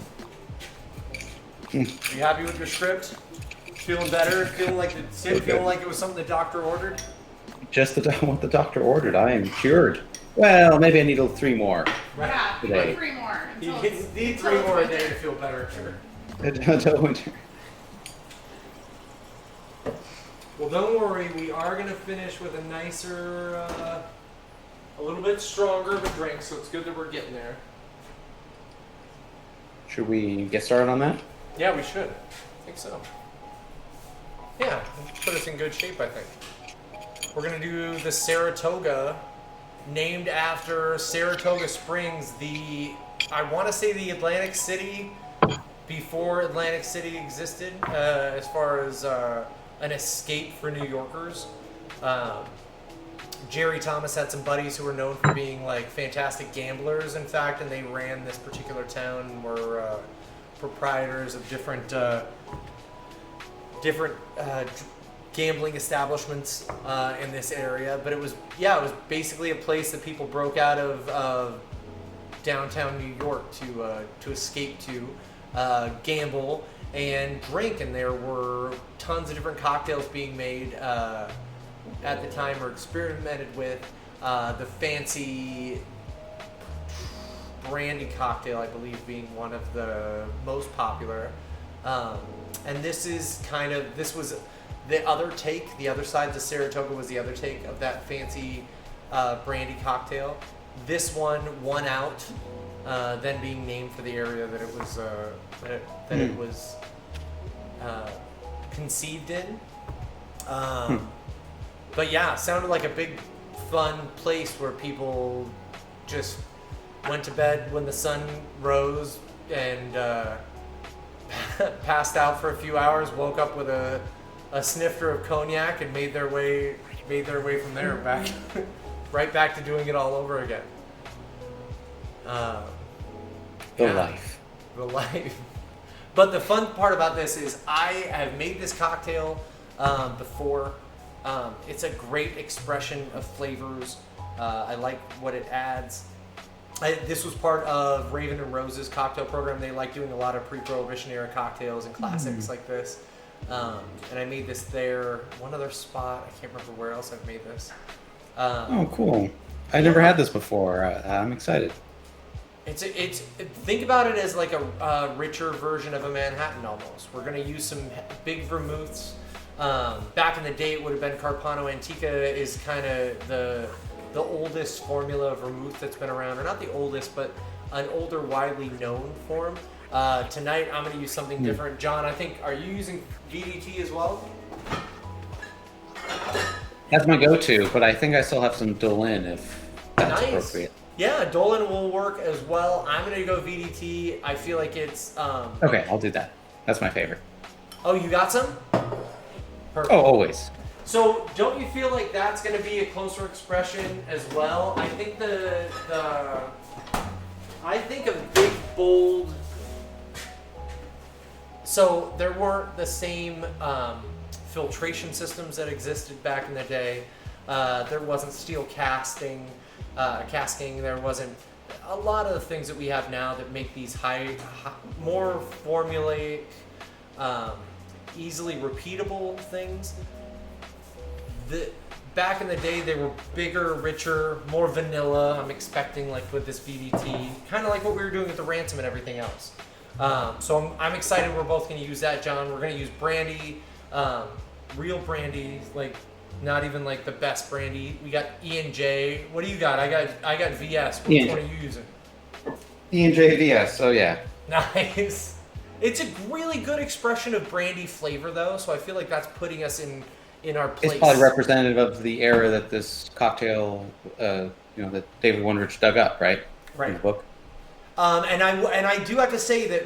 By the way, this is the only one where we've kind of taken some of David's notes, and this one we're definitely going to take his notes on. This cocktail was originally asked to be shaken, and there is no reason in my mind to shake it at all. He also reminded people that it was tasted better, and it was just as palatable, if not better, if you stir it. So that's what you and I are going to do tonight when we make this. Something a preparation in which I am a little more accustomed and comfortable with for this particular. This is a Manhattan cocktail for me, so I'm going to stir it like I would any other Manhattan. Does that sound good to you, John? Yeah. Cool. Sweet vermouth. Sweet vermouth. Yeah, we didn't talk about that, but it is. Every vermouth was red, rich vermouth at the time. Yeah. So I took that as written. The agenda on the left side of the screen says just vermouth, and I was wondering that too. I was like, well, I'm ready for I have dry vermouth in case, but I didn't know. So at the time, you're saying everything was sweet? For the most part, yeah, it was a red vermouth more than anything else. So red vermouth, I think that they specifically say red. I don't see why it wouldn't be sweet, and even if it was sharper, being fortified with a little bit of brandy. I still expect it to be. Everything that I read, especially in this book, said that the vermouth would have been sweet, and that this was a take on a Manhattan, so you were taking it in that, in its form that way. Nice! We got our to-go food too, John. So excited. It's all the plan is coming together. It's all going according to plan. All right, well, let's start with our first ingredient, which we have on the list is going to be Angostura bitters. And something that I discovered last week that I didn't realize, John, is my new tips, dasher tips, are actually closer, a little bit smaller. So I'm going to give myself a couple extra as well. You're going to go 4. I'm going to go at least 3 or 4 dashes too. Now that I have the dasher darts. Oh, from that special tip. That doesn't come with the bottle though. No. So otherwise, if it were the bottle and I was just using the tip that the bottle comes with, one of those dashes, if you do it correctly and hold it right, just like I'm going to hold this one in a moment, one of those dashes is equivalent to 2 or 3 of John's smaller dashes. This, though, however, is a pretty small dash with this dasher dart that I'm starting to realize, smaller than I expected it to be. So make sure you're paying attention. Dasher. Exactly. And look at the equipment that you're using. You should know the equivalent of what it's going to be. And we're looking at like 1/8 of an ounce that's how much Angostura we're looking to get in there with that particular measurement. All right, so everybody, let's give it a shot. We're going to do a full tip over like this and bring it down 3, and I want one more, 4 to get me there. I think that looks perfect. Remember too, the amount of spice, the amount of bitters you can handle, the amount of cinnamon that you want to have in that. You're going to determine that. You're worthy of having the drink that you're going to want to taste, even if you're following along with us and trying to do Mr. Thomas and David Wondrich their justice. Yeah, make sure that you're still creating it for yourself. So let's switch to that brandy, and we're going to do pony. So, John, we have a pony of brandy, a pony of whiskey. How much is a pony? Pony of vermouth. We're looking at 1 ounce of each one, right? Did you see Lucifer's question about droppers? Ooh, Lucif, how many droppers? Thank you for asking that. 5 drops, Lucif, is equal to 1 dash of, 1 small dash of the Angostura bitters. Ponies are huge. Yes, they are. But we are going to use the exaggerated measurement, and that is going to be 1 ounce. Wine glasses were 2 ounces back then. Ponies were 1 ounce back then. So we're going to start with our brandy. John, were we both sticking with Rittenhouse for this one? I forgot. For our whiskey. I'm thinking Rittenhouse. It just said whiskey. Right. And maybe there's some more details in the prose, either preceding or following the recipe in the book. But when I see whiskey, I think, well, what was the whiskey of the time? Bourbon is more popular now, but bourbon is a lot different than the kind of whiskey that they were drinking back then. Theirs was less refined in the 19th century. So, and I'm not saying Rittenhouse is not unrefined, but it is dry, spicy. Some might say rough, if you're unacquainted. So bolder, yeah. I think this is truer to the era. I believe you're correct. I'm 100% with you on that. So and 1 ounce of also, Rittenhouse. just so everybody knows, so 1 ounce of Rittenhouse. 2, rye was a much cheaper product back in the day. So much easier, much more accessible across the world for people to make spirits with.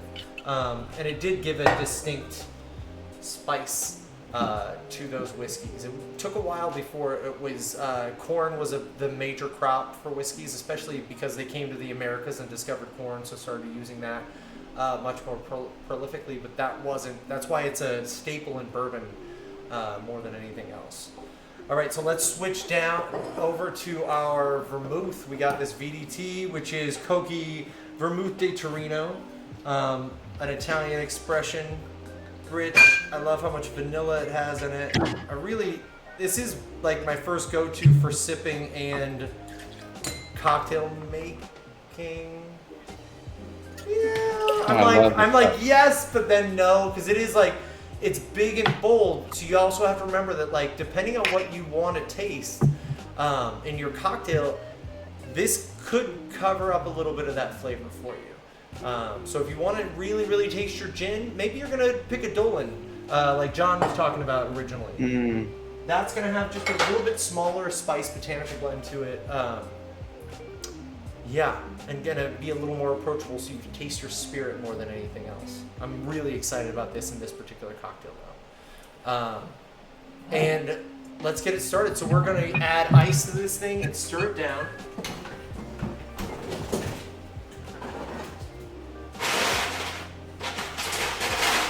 And I love the new setup because I got this ice so close I don't have to have a big bucket of ice just melting before I get to it.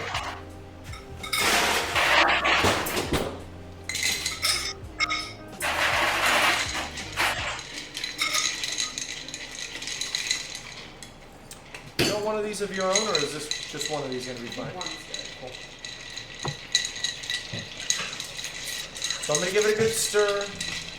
I already started my stir, so whether you start with me or start with John, you're going to go about 30 seconds. You want it to have a good dilution rate because we're not going to add any ice to it. And it's got a good amount of flavor, but that's probably all we're going to need. I'm going to go era specific and go with a Julep strainer.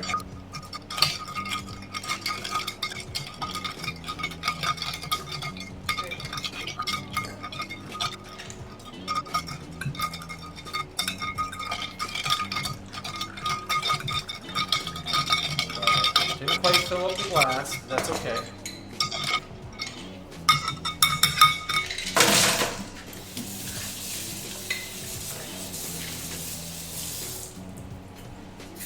All right, make sure you're always what rinsing kind out of your what stirring kind glasses. of glassware? So I missed that. I went ahead a little bit further ahead. I almost used my newest favorite vintage glass that I got, John, but I haven't even taken really compelling pictures with it, so I wasn't willing to break it yet. But specifically, this glass called for a cordial glass, something similar to a wine glass with a lip that with a curved out lip. So in some of my vintage glassware that I like collecting, I found these. I have a small set. That looks awesome. Cute little pink color. I felt like it matched it really well. The glass that I had in mind is a tulip style, or that's what it was. It was tulip style with the edges protruding. A little bit more so, but again, really fancy, beautiful glass that I haven't got a lot of great pictures with. So I want to. I had to hold that one off for a little while first. Well, the closest thing I have is a Nick and Nora, which maybe isn't from that era, since the couple Nick and Nora did not exist Right. at the time.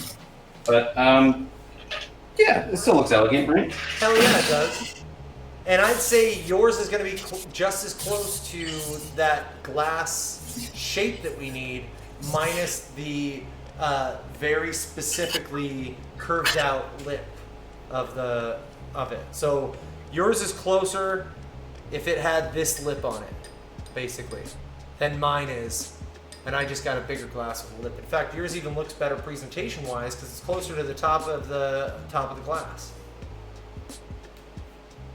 But again, back in the day, I don't know if they cared, or they just had 3 glasses and you got what you got. But either way, I digress. Let's finish this up and let's go with exactly what it's called for is a lemon wedge. Well, we're going to cut this down just a little bit and make it a little more classy. And a little more specific. So go ahead and cut your lemon in half, and you're going to go at least an 1/8, if not a 16th of a lemon.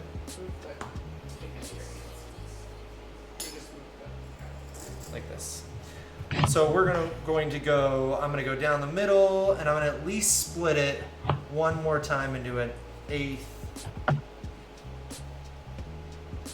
And I'm going to try and go for my prettiest one. It's usually my end pieces.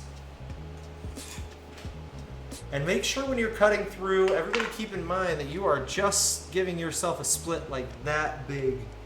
Can you catch that on the camera, Bree? Yeah, move it a little closer. And up. Rid of it. So, you see a little hair there. You see that teeny tiny split. I didn't go all the way to the peel. Just kept just that much. And that is, if you wanted to rest it on the edge, that's what you're going to do.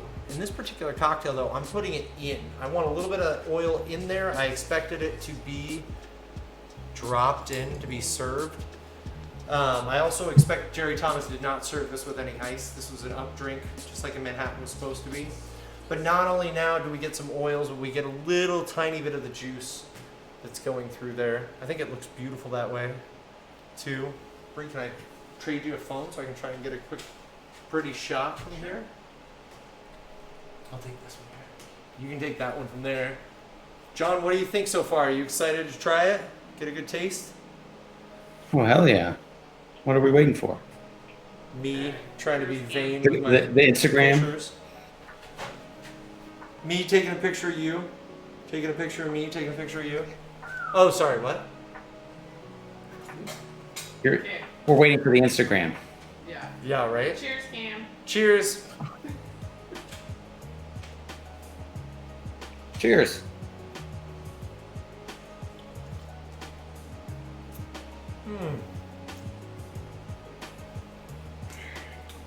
Oh. Okay. Little Manhattan variation. Yeah. Well, that's nice. With the brandy, I think it really lends itself to the lemon. I could easily see just using the lemon peel and getting an even more refined expression out of the oils without the actual lemon juice in there. I think I'm going to add the lemon juice. This is fun. Yeah, but it's interesting. What do you think? Let's see. Yeah. It's really good. That's a nice Manhattan It variation. is very Manhattan. Like, it's Yeah. easier to taste. It reminds me of a drink I used to make for a buddy of mine that was utilizing, we're utilizing Punta Mess, basically almost a black Manhattan variation with rye, with a brighter rye whiskey, like a Tikka rye brightness, and lemon, and no sweetener. This friend of mine, buddy of mine, he did not like his drink sweet, so everything we got. I didn't pick it out when I was reading it as written because maybe I was distracted by the, one pony. Right. But it's exactly the same as a Manhattan, except subtract 1 ounce of the whiskey. Right. Keep 1 ounce of whiskey, and then replace it with brandy instead. Otherwise, it's exactly the same as a Manhattan. Yeah, equal portions, nothing too crazy. 2 dashes, Angostura bitters. But just to repeat what you said, the lemon with the brandy is kind of nice. It makes it distinct enough from a Manhattan. This is delightful. I agree. I'm glad you liked it. The lemon's a nice step away. It brightens, it opens it up. I don't feel it as Manhattan's one of my favorite desserts. I don't feel as if this is my dessert necessarily as much. That I don't have to sit down. There's not that sweet finish with the cherry and any cordial that is settled at the bottom at that point. Yeah, I appreciate it for what it is in that way. I could have 2 of those and not feel like I was finishing my night. Thanks for giving it a shot. Being open to trying some new fun old things. Lisa was wondering if maybe orange would be good. I could. Yeah. Orange wedge. Yeah. I could see an orange wedge could be good as well. Keep in mind your original perception is going to be then that it is sweeter, because the orange is the first thing to hit your olfactory glands. So that may make the drink itself not as sweet, a little bit brighter, or not as bright, a little bit sweeter, a little bit more jammy, not as bright as a lemon does. For it. Sorry, I got my words mixed up there for a second. But yeah, it's not too far away from that at all. What do you think? Nice, Luciv. So Luciv, were you able to follow along with this and make this one too? Because I'm wondering what were your whiskeys and brandies that you used, and maybe that would change also the idea of flavor perceptions for me.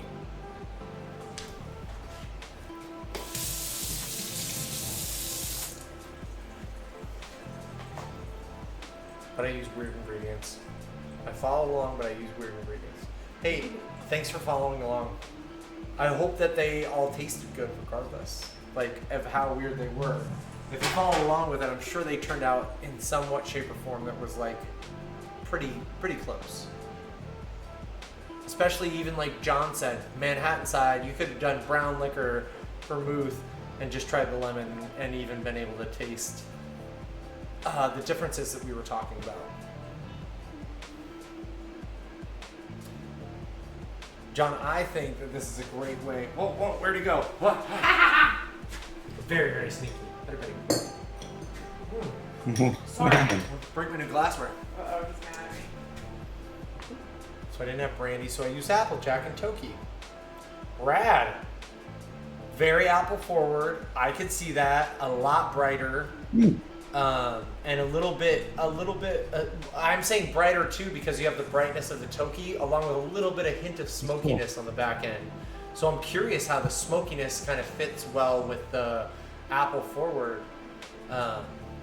But I will say this, 100% Luciv, every time I use Applejack, I end up using lemon as a predominant oil 100% of the time over orange and lime.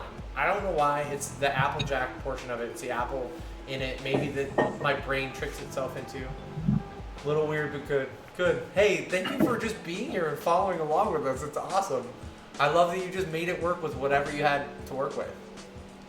Good job. That is so cool. One of my favorite things that happens on the stream here, Billy, is people ask you for substitutions. I don't have that thing. Can you recommend something? And you just snap into, well, if you do lemon, this is gonna not come out, so probably use this other thing that you have, or use a different fruit. Or amazing. I wish we had more of that. I feel like we should post the ingredients on the left hand side as well. This is the spec, but if you don't have these exact ingredients, you are still worthy of a good variation. I hope that was a great point, John. Sorry, I'm so sorry. I realized I cut you off right there at the end. No, that was it. I think that's a really good point. I hope that everybody who sees and shows up for our show knows that we will always help you get there no matter what, and we'd much rather see you figure out what it we'd much rather help you and have you show up and hang out with us and help you get to somewhat semblance of a drink. And let's be honest, I've had to work in so many different environments, John, where you don't always have the luxury of having that ingredient, and you're going, really, people's perception is the flavor. That's what they want. That's the thing that you remember, right? John, you and I got to hang out. You were telling me about a cocktail. You now have all the ingredients for the original, exactly how you want it cocktail when we were hanging out at Dead Shot, right? But before that, it wasn't about the exact ingredients. When you described it to me, and you happened to describe it inadvertently to the creator of that drink, which he gave you the ingredients for, you didn't describe everything that it was. You described everything that you tasted, everything that you felt, everything that you experienced enjoyed about it. Yeah, experienced in it. Much more than it was this, and this. And that's how we get you there, right? We can make it work. I could be in a bar with 15 ingredients and I'd still be able to make halfway decent cocktails no matter what. We make it work, If they covered the basic flavors that I needed to create those, we could figure it out. That's what I love about this job. It's such a challenge and such a fun thing for your brain. Yeah. So I appreciate you extending the inner workings of your brain to everybody at home. It's my pleasure. And also, good job, Lucef, just going for it. Toki and Applejack. I love it. Oh man, we can't wait to do it in person with you someday too, Lucef. John and I are hoping to bring not only the stream to in-person events here and there, and geez, John, between John, Bree, and I, we've already thought, and talking here on screen, we've already thought of a good half dozen destinations to film from around the world. That would be amazing. And if we could do it here and even teach some classes here, we're working on it. I'm doing my best. I'm trying to create some fun things. We got to figure out a venue, but I think this would be fun as all hell if we could do a stream of this for everybody out there. What if Loriander could see 8 people live making these drinks with you and I, John, leading the team? Holy shit. That'd be so much fun. What a great thing for Loriander to come home from work from, too. Right. And all our friends in Europe and all around the world. What a great thing for them to be able to see. Thanks for that, Lucy. Yeah, Loriander's in Europe, right? I'm thinking, where are the Australians right now? I don't want them to follow me all night. What's the story there, Bree? Oh, nothing. My mom's sending emails when she shouldn't be. You can follow along. Her best friend best friend lives in Australia. Oh. Yeah. Nothing like a game of international telephone, John. Yes, You thought it was hard. Literally. You thought it was hard being in Jerry Thomas's era and having somebody change one letter of a name. Right? Oh. Is it time for Indian food yet? Holy crap, pretty soon here. I mean, we could cut out a little bit early.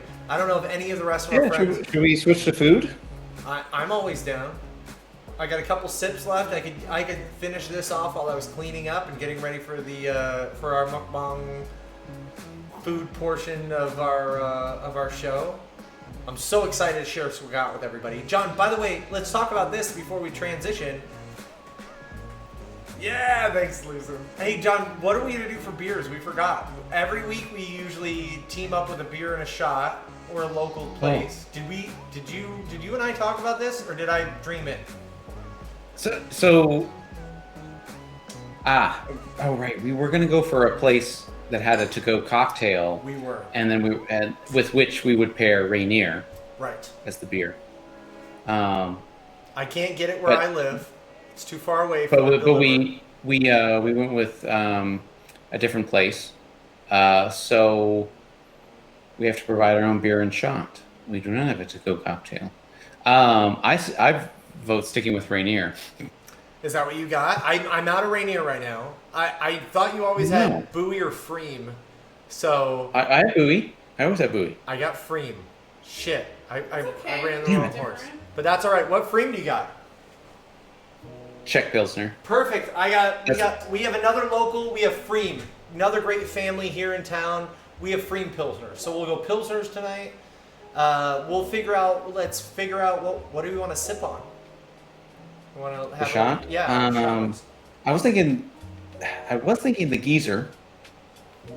I'd be down. Because we featured it tonight. Yeah. What do you think? Yeah, let's do it. It's great. That's a great, mellow, just great shot. Let's do that. Perfect. The episode comes full circle. Pilsners and Old Tom. I love it. All right. Well, hey everybody. We'll see you in a few minutes. We're gonna sign off for a hot 10-15 minutes here. We'll be back with food. We'll do our unboxing. In fact, now that everything came fresh, there's no need to reheat. So we'll do our unbagging on the air. We'll come back a little bit sooner. John, are you down to do your unbagging on the air too? Because let's do it. Different shit. Cool. We can switch over real quick. Let's do that. All right, we're gonna switch over quick. Everybody, check out. Anybody who wants to do a donate or a tip for us, please feel free. But otherwise, thank you for just being here. We'll see you in a few more minutes with dinner. If anybody else got to follow along, I know you're gonna have a good night. We'll see you in a few seconds. Bye.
don't stop.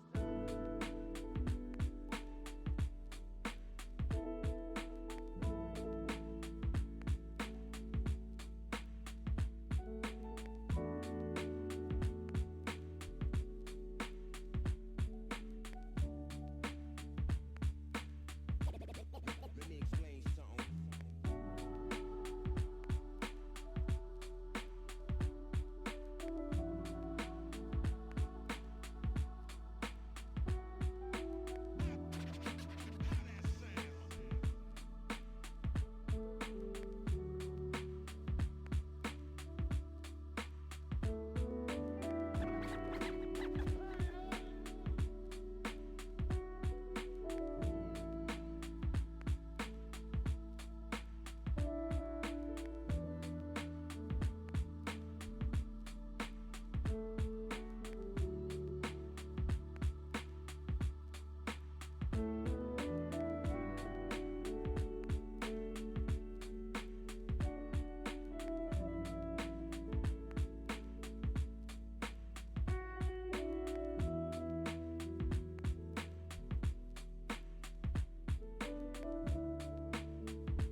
search of a breakthrough.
Hey, hey!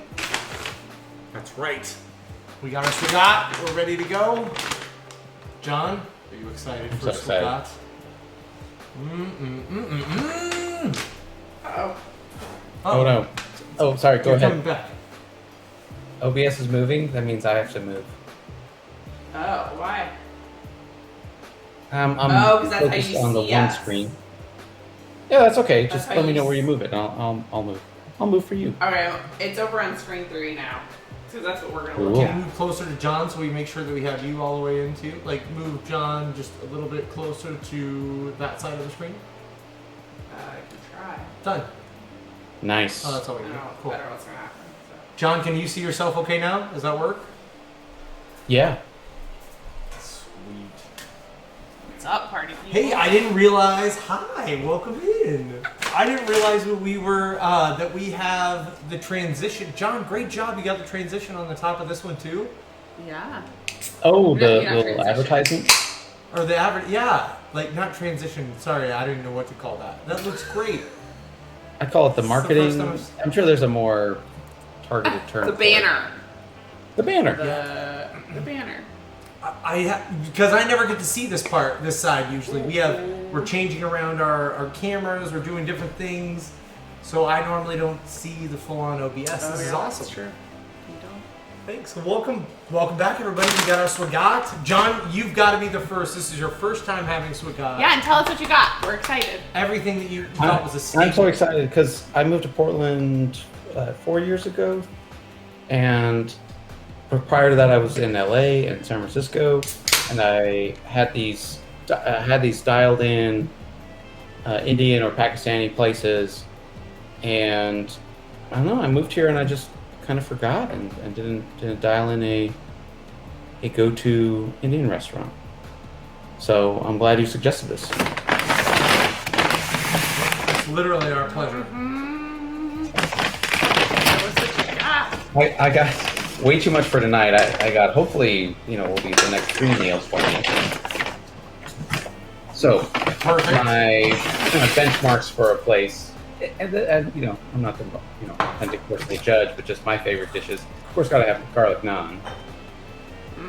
Well done. Let's see. I think I got a extra side of sauce, mango chutney, probably. Ooh. This is gonna last I don't me for think we got weeks. that. I wasn't sure if it came with. I wasn't sure if it came with the naan, so I just ordered extra. And I Nice. guess I'm gonna be cooking with this or something so much. You can get, There's the Is that the mango chutney? Or that might. Oh no, here's the mint chutney, and then this is the coconut chutney. I just got one Yeah, of right. Okay. he got I'm just big going- ones though. I didn't know we could do that. I didn't know either. So we can- those. Does your That, camel sauce though? I don't know. Yeah, ours they usually do. We Okay. usually get the mint, the coconut, and then is that Yeah, the the mango? mangoes, Mango yeah. red mango? Yeah. So I've been. I was because I'd never been to this place before, and I remember getting stiffed on the sauce. I just got no dipping sauce, no chutney. So Gotta have the chutney. I ordered extra sauce. It's okay.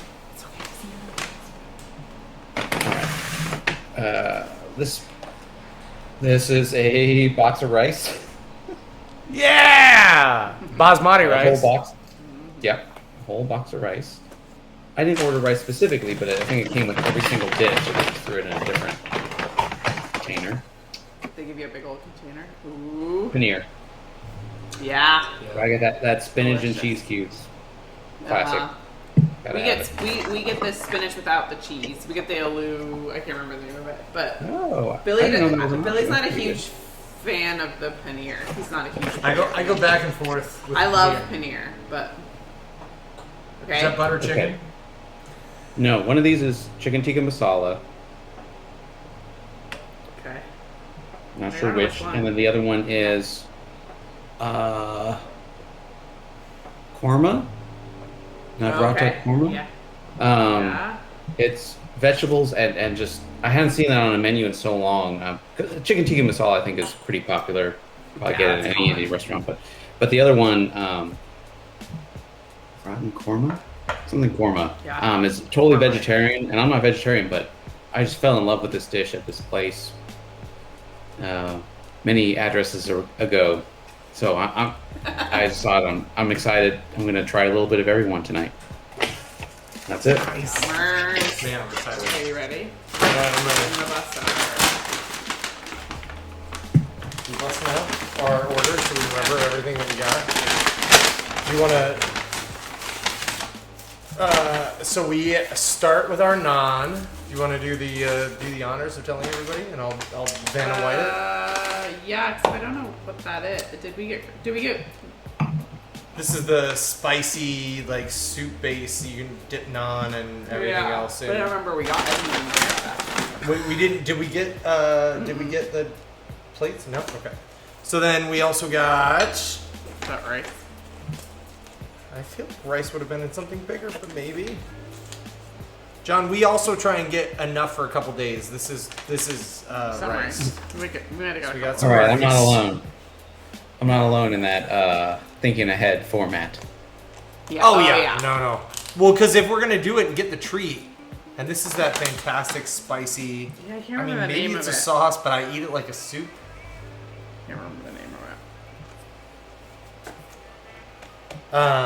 It was too spicy for pretty much it was think that way might too be spicy more for the rice. kids. Do you think? it. No, It's got a C on it. I think it's chicken. I think Oh, this it's the tandoori is chicken for tandoori. the kids. Yeah, They so we love got tandoori chicken. tandoori chicken for the kids because they're big fans. And then Bree and I get the onions because the kids hate them. So we get the onions that On the are bottom. on the bottom that are soaked in all the chicken goodness right now that soak up all that.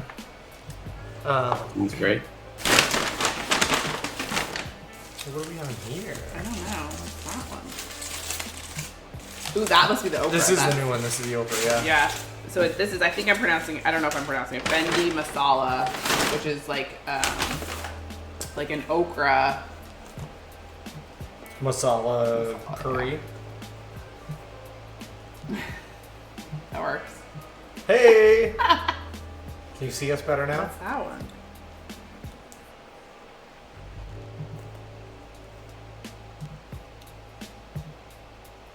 Hey, Kurt, don't be sorry for being late. Join with that Tom Collins. Did you make your Tom Collins with the original Imbibe recipe with powdered sugar? I'm curious to know. And the Old Tom Gin? Hey, welcome in, Kurt. I was just trying to add Kurt to the bar, but my mouse is messed up, so I'm having trouble controlling OBS. So I'm just gonna leave it alone. Yeah. I can try and fix it, but let's see. Yeah, it's nice that we have If you that got a break feature from, board. if you got a break from food, yeah, I'll leave it to you. All right, I'll maybe Bree can grab that while I tell you guys. Let's see. Next up, we have our butter chicken, which is my first love for this restaurant. It's got a better name than butter chicken, of course. I don't know it. Chicken makhani. Chicken makhani. There's a good amount of butter. We've made this one actually. Bree and I have the recipe. We've made it decent amount of butter, more amount of cream. My favorite about Swagat is that they use their leftover tikka chicken. Oh my gosh, am I gonna say this right? It is the Tikka Masala, right? Or the chicken. What? Oh, the tandoori chicken. They use their leftover tandoori chicken for their butter chicken, so it's 10 times the amount of flavor it would be if it was just using the chicken. Does that make sense, John? If they were just cooking like chicken breasts for it, but they're already using this slow roasted spiced chicken, so it just adds even more heat and flavor to the whole thing. And aloof.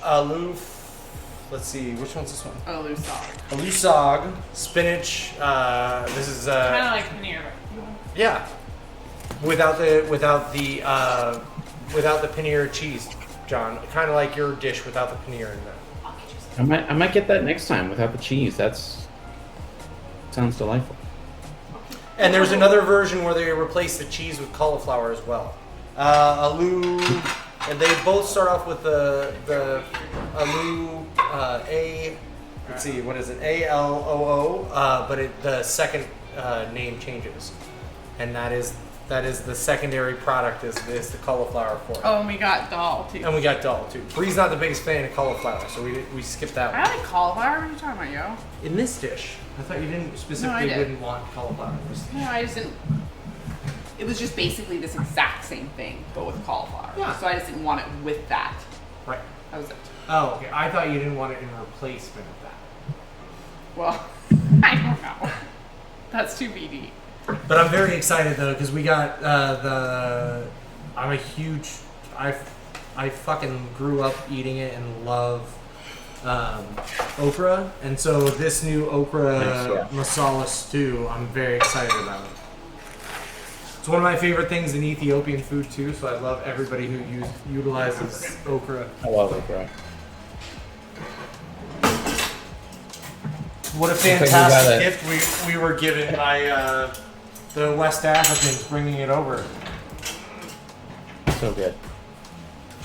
Looks like we got a fellow gin head here with Kurt.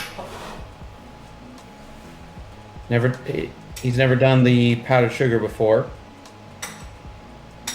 So just have syrup and Hendrix. Stuck with the syrup and Hendrix. Interested in using that gin for the next one. I make some bathtub gin as well. What? Wow. Hibiscus. The color sticks. That's some advanced Rad. shit.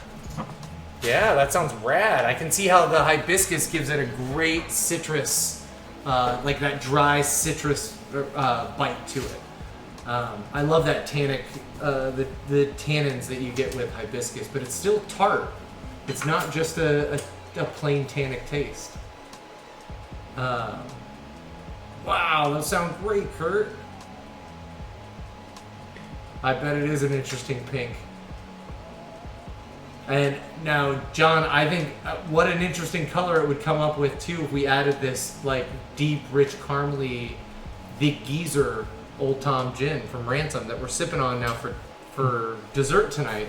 Part of our shot, our beer in a shot if we're not getting cocktails.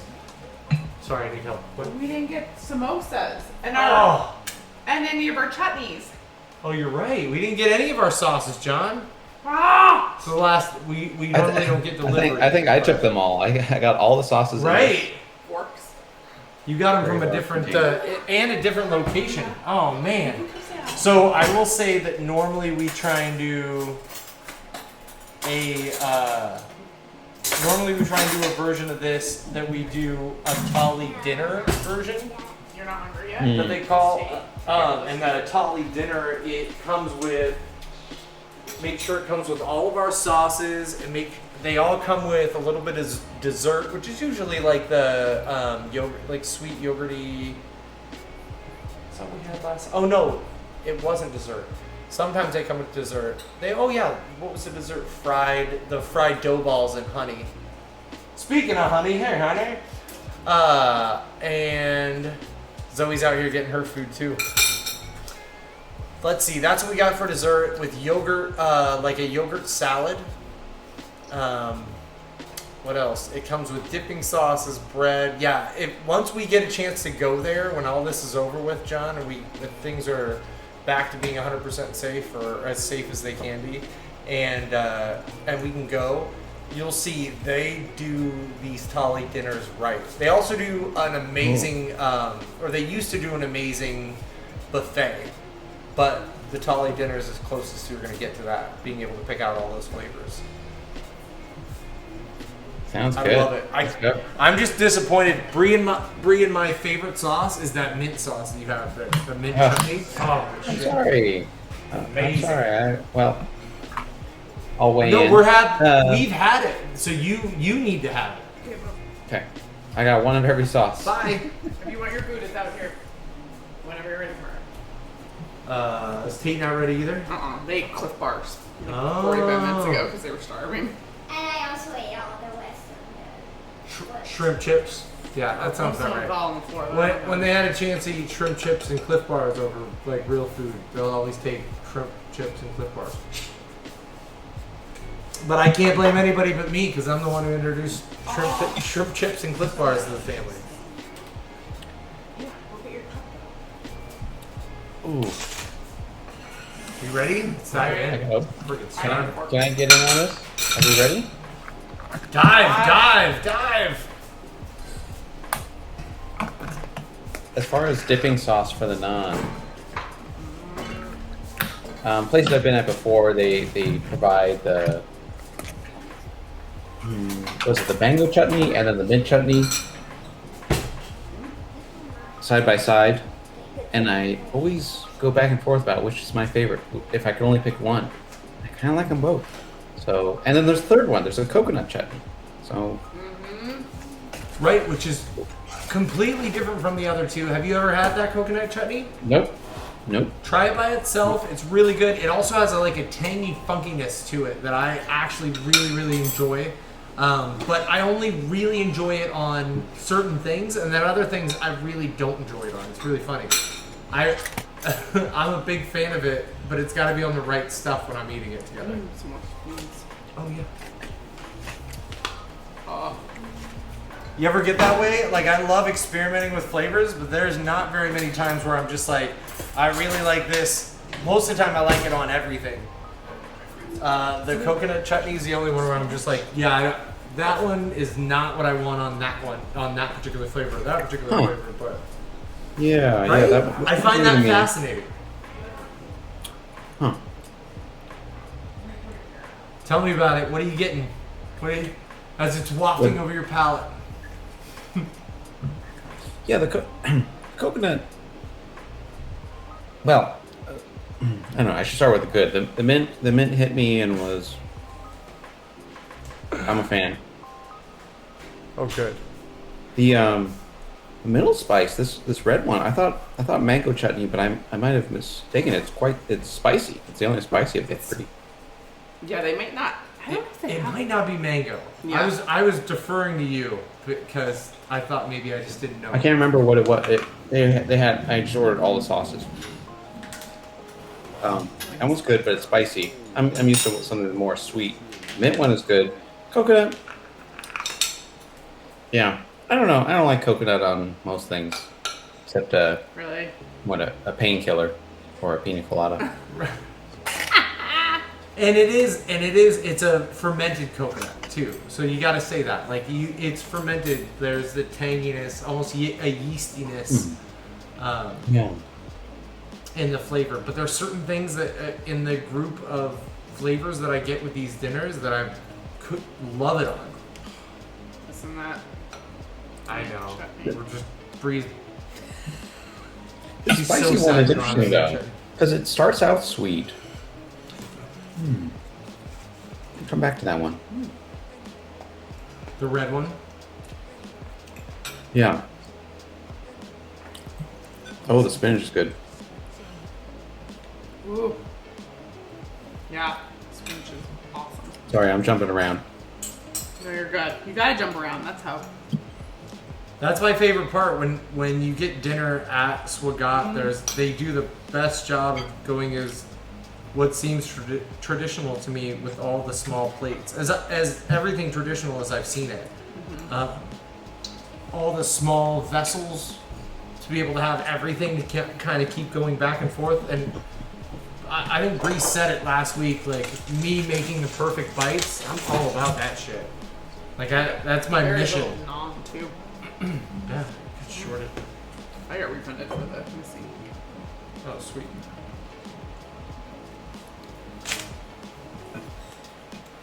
You know, there is one John- case where I'll forgive them if they omit the non-dipping sauces. Is if the tikka masala is so good, you can just dip into that. And Okay, so I just poured some tikka masala. Let me try it by itself first.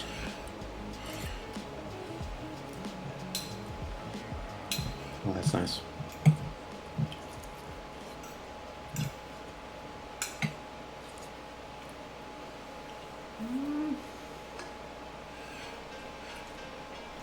Yeah, that's nice. Really subtle.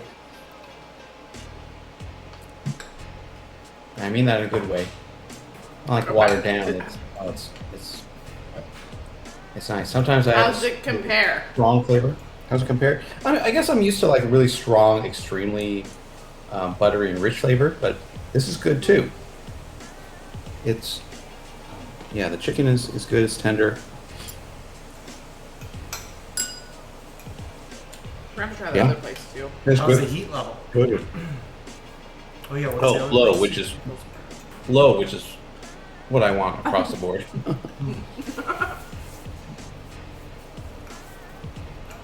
Now, in your Oh, yeah. spinach dish with the paneer, does it have potatoes in it too? No, just cheese. Paneer basically instead of potato. Instead of potatoes, yeah. That's what exactly what I was trying to figure out. Spinach is You got me good. trying to Sherlock Holmes it.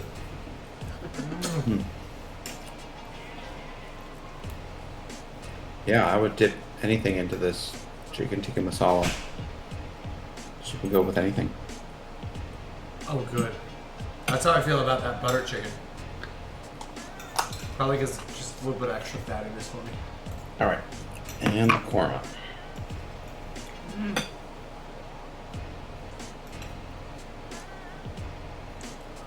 Just all vegetables.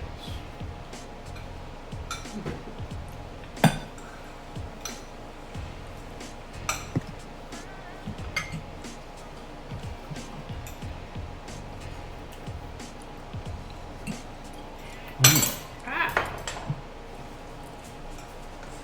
Have you tried the okra yet?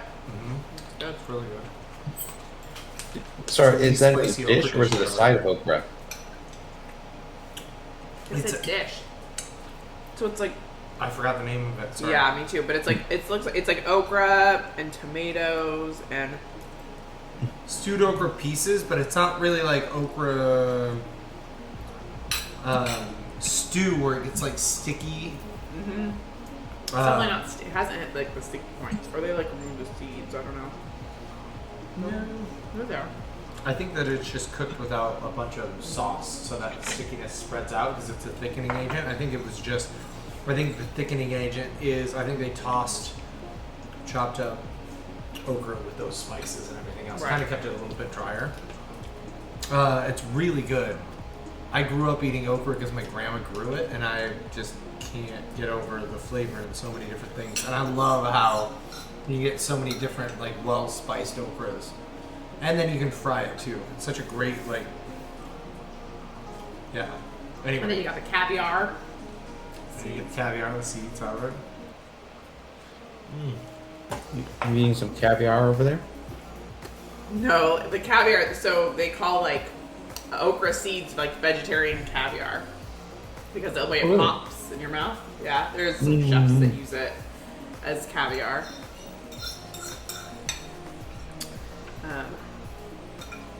Yeah. Oh, okay. How are you I tried feeling? everything out. I'm pretty happy. Okay, Yeah. good. Holds up Yeah. well to the San Francisco... I have this place in mind where I used See? to live next to. It had stronger flavors.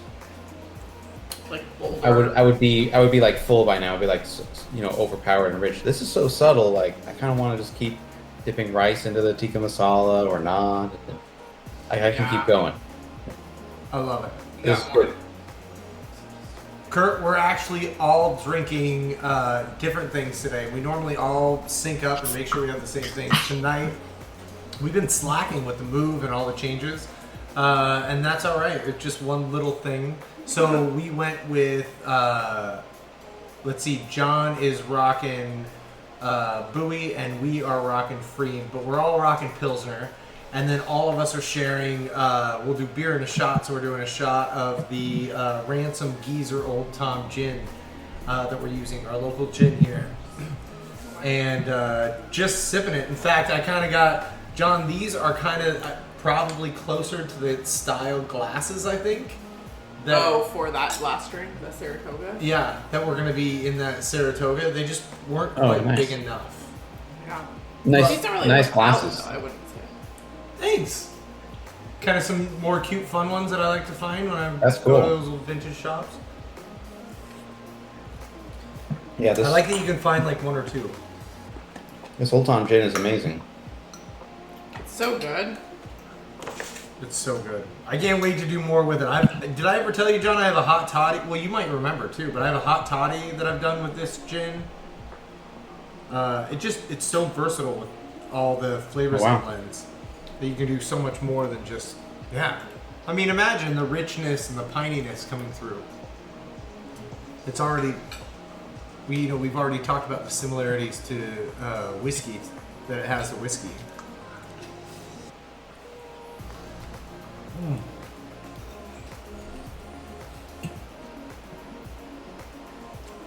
Really like the okra. Me too. This cheers are not as spicy as I thought it would be. Nothing is as spicy as I thought it would be tonight. Yeah, everything's pretty mild. Right. Miss my chutney. I know, right? The mint chutney definitely cures that mildness. Mm.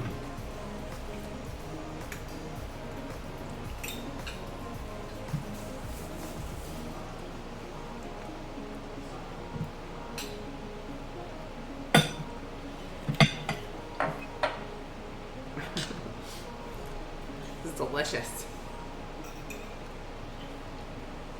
Mm-hmm. Kinderlift gave me a interesting thought puzzle, or is a would you rather sort of Oh, I like it. I like it. specifically about restaurants and eating. And well, he asked me, which do you think is the mark of a better restaurant? You're walking past a restaurant and you look through the window and you see people eating, and do you prefer the restaurant where there's big groups of people and they're all laughing and smiling, clinking glasses? Or do you walk past a restaurant and you see no smiling, no clinking of glasses, just heads down in the food, eating solemnly? Which is the better restaurant? Head down. Billy?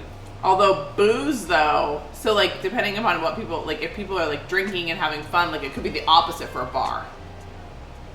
Let's say they both have booze. I'd say I'm gonna be shitty in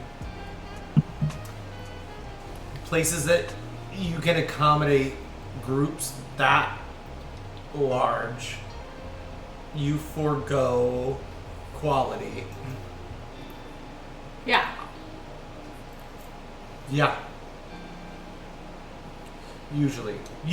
I don't know many that you don't, because you have to have different kinds of operating costs to be able to have groups that large and like that kind of. And I think your priorities are different when you're going out to celebrate with a big group.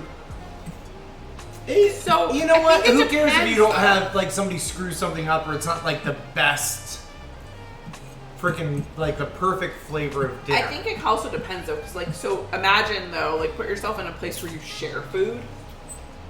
When you share food, you're like less likely to be like hunkered down over your own plate because you're like looking what other people are taking and like what they're eating, and like so you're more likely to be like up and looking what people are grabbing or grabbing stuff yourself. So like, I think it would depend on if there's like sharing involved. For me. Right, but That's shared my food caveat. means that you have to hit more palates as well.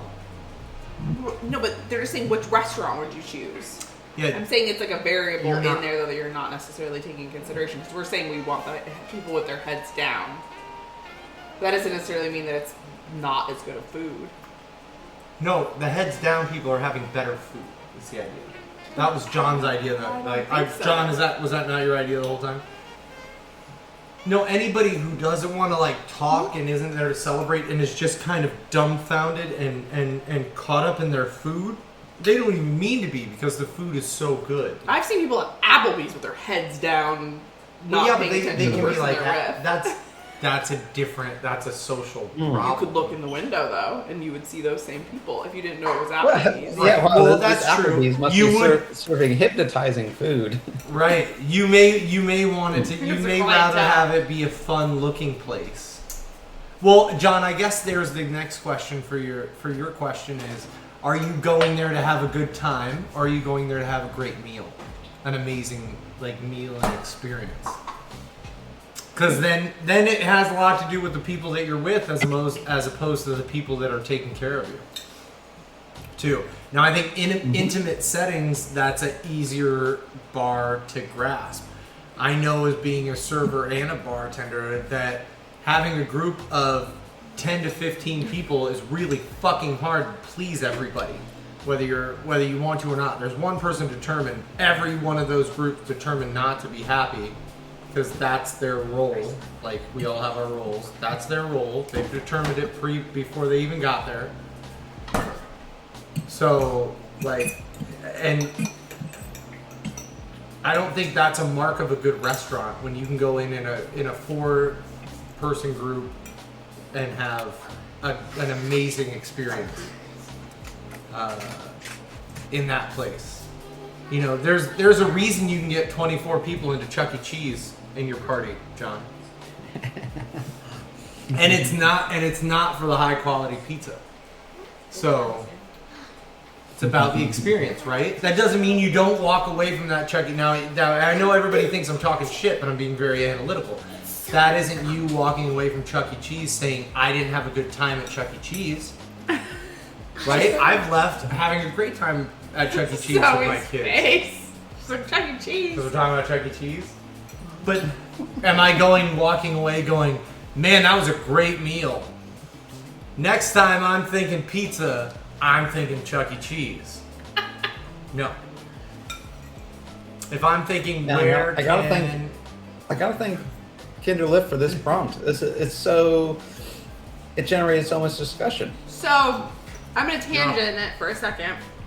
What about if you go to a place and you walk up and it's dinner time and there's only like 2 or 3 tables seated.